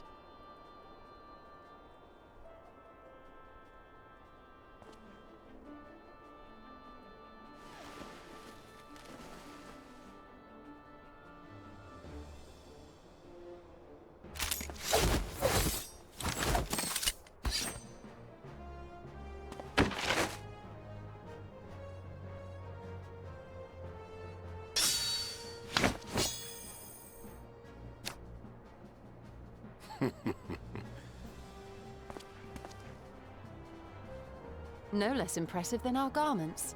You've outdone yourself, Tataru. To give credit where it's due, I had help from a certain fiery pixie who visited me in my dreams. They gave me all the information I needed to get the details just right. For your weapons, though, I needed a lot more help. Thankfully, our favorite heads of state were happy to place their finest craftsmen at my exclusive disposal. Oh, and speaking of the Alliance leaders, they all expressed their unreserved elation at your safe return, and promise to come and see you in person as soon as they can. They really needn't have gone to such trouble. But we'll be keeping these gifts all the same. Do pass on our gratitude.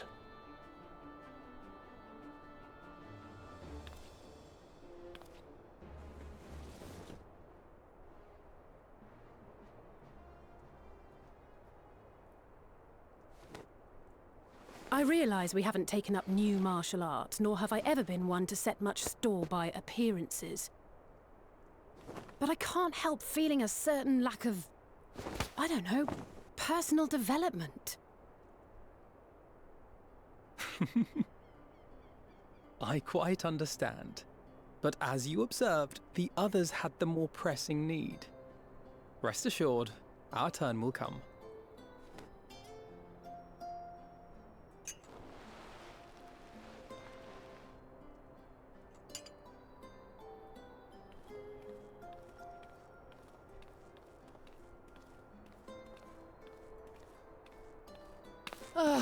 If I expend any more ether, I swear I will blink out of existence.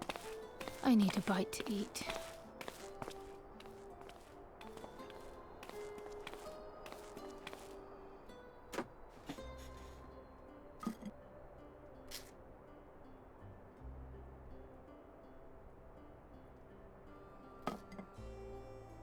Tataru, a cup of tea, if you would be so kind. And something sweet.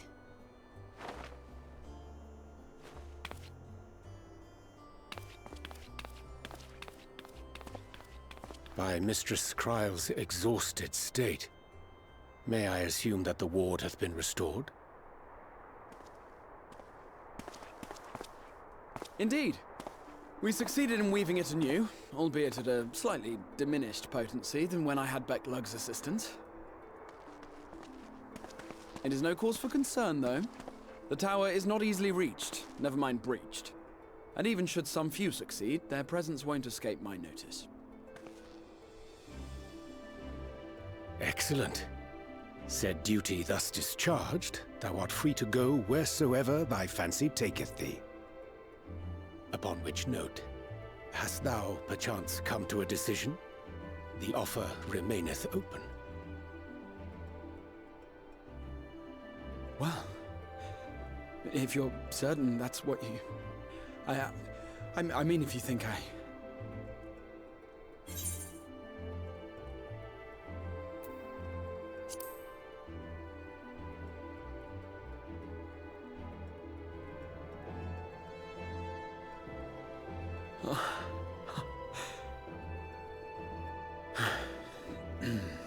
Right. I accept. Henceforth, I shall count myself a scion of the Seventh Dawn. Grahatia, at your service. When I was a boy, many long years ago, I yearned to stand tall as the heroes of Eld.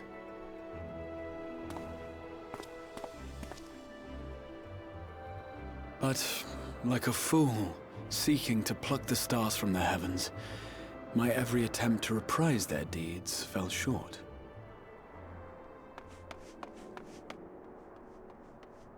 Help! Somebody help!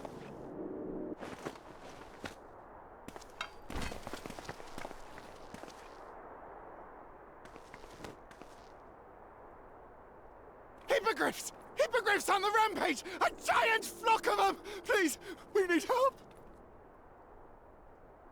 I could do with a little rampage myself. What? Now wait, just a...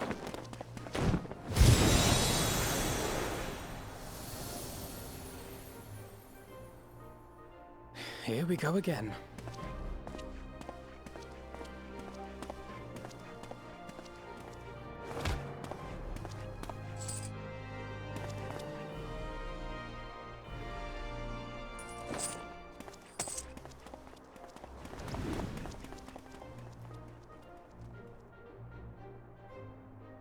I will join the fray when I've finished my tea. Thus did the Avatar of Destruction descend, and in her wake leave naught but tears and ash.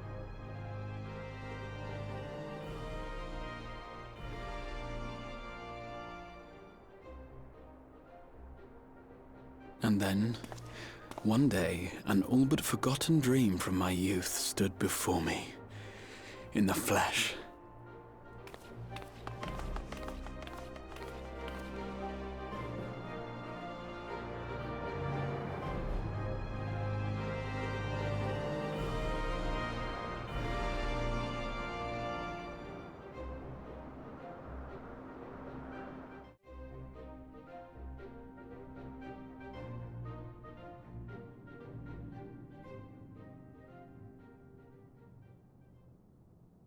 So it was that a new adventure began.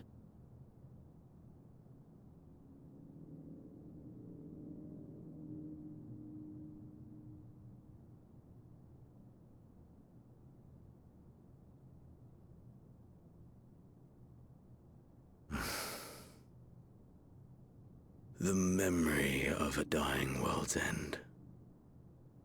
Night after night. And I thought it but a tired old dream.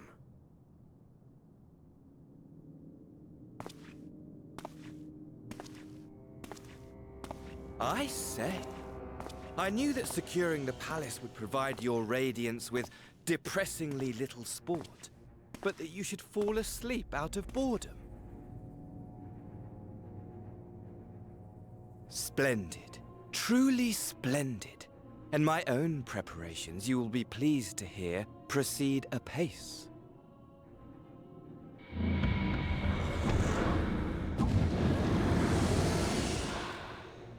Oh, yes.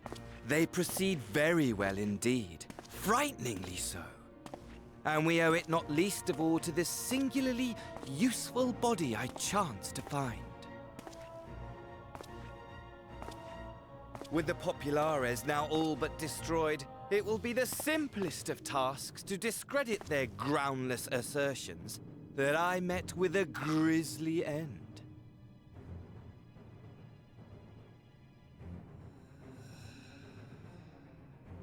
And as the very much alive Lord of House Brutus, I have a vast fortune at my disposal. Ah, money! Money, money, the great motivator. There is simply no better way to move men and expedite plans than with its alluring glint. Would you not agree?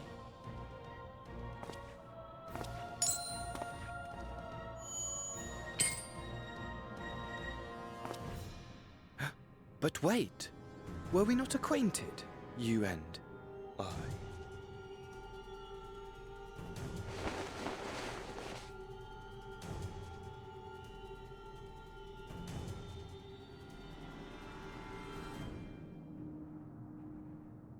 Should our familiarity cause you distress, I beg your forgiveness.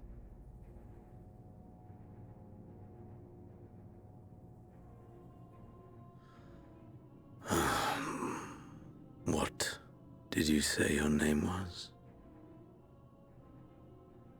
Oh, a dagger through my heart! That my deepest desire should forever remain unfulfilled, to live unrecognized, to die forgotten. Oh. So it goes. Whatever this flesh may have been before, it serves only as a vessel now. And I, faithful Fandaniel, labor only to advance my lord's ambitions.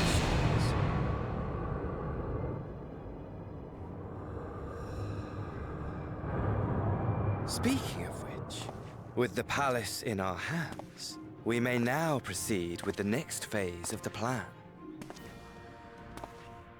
But how very odd. Despite all our havoc wreaking, old Elidibus did not deign to appear. Dare I hope that the last of the Unsundered is gone?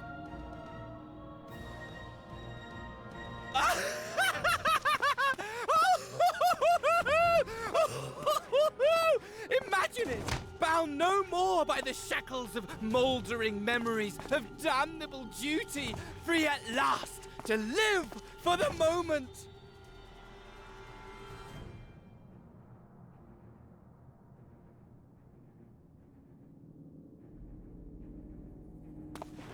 Your radiance. But give the word, and I shall go forth and prepare for you your hunting ground.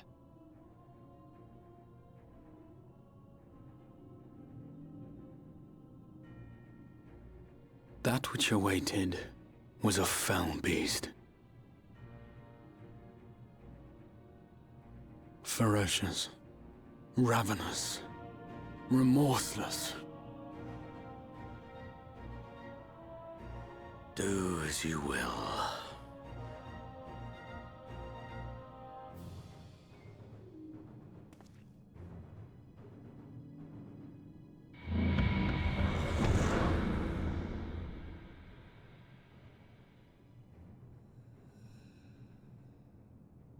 It has been too long, my friend, and insufferably dull in your absence.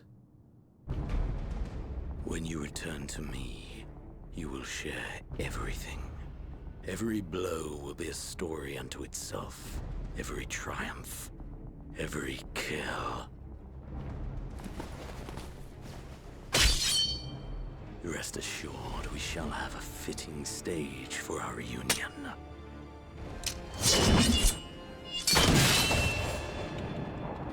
Oh yes.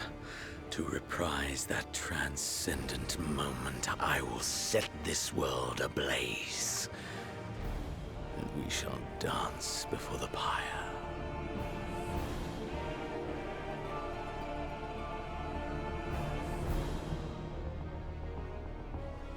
The beast shall kindle the flames of the apocalypse.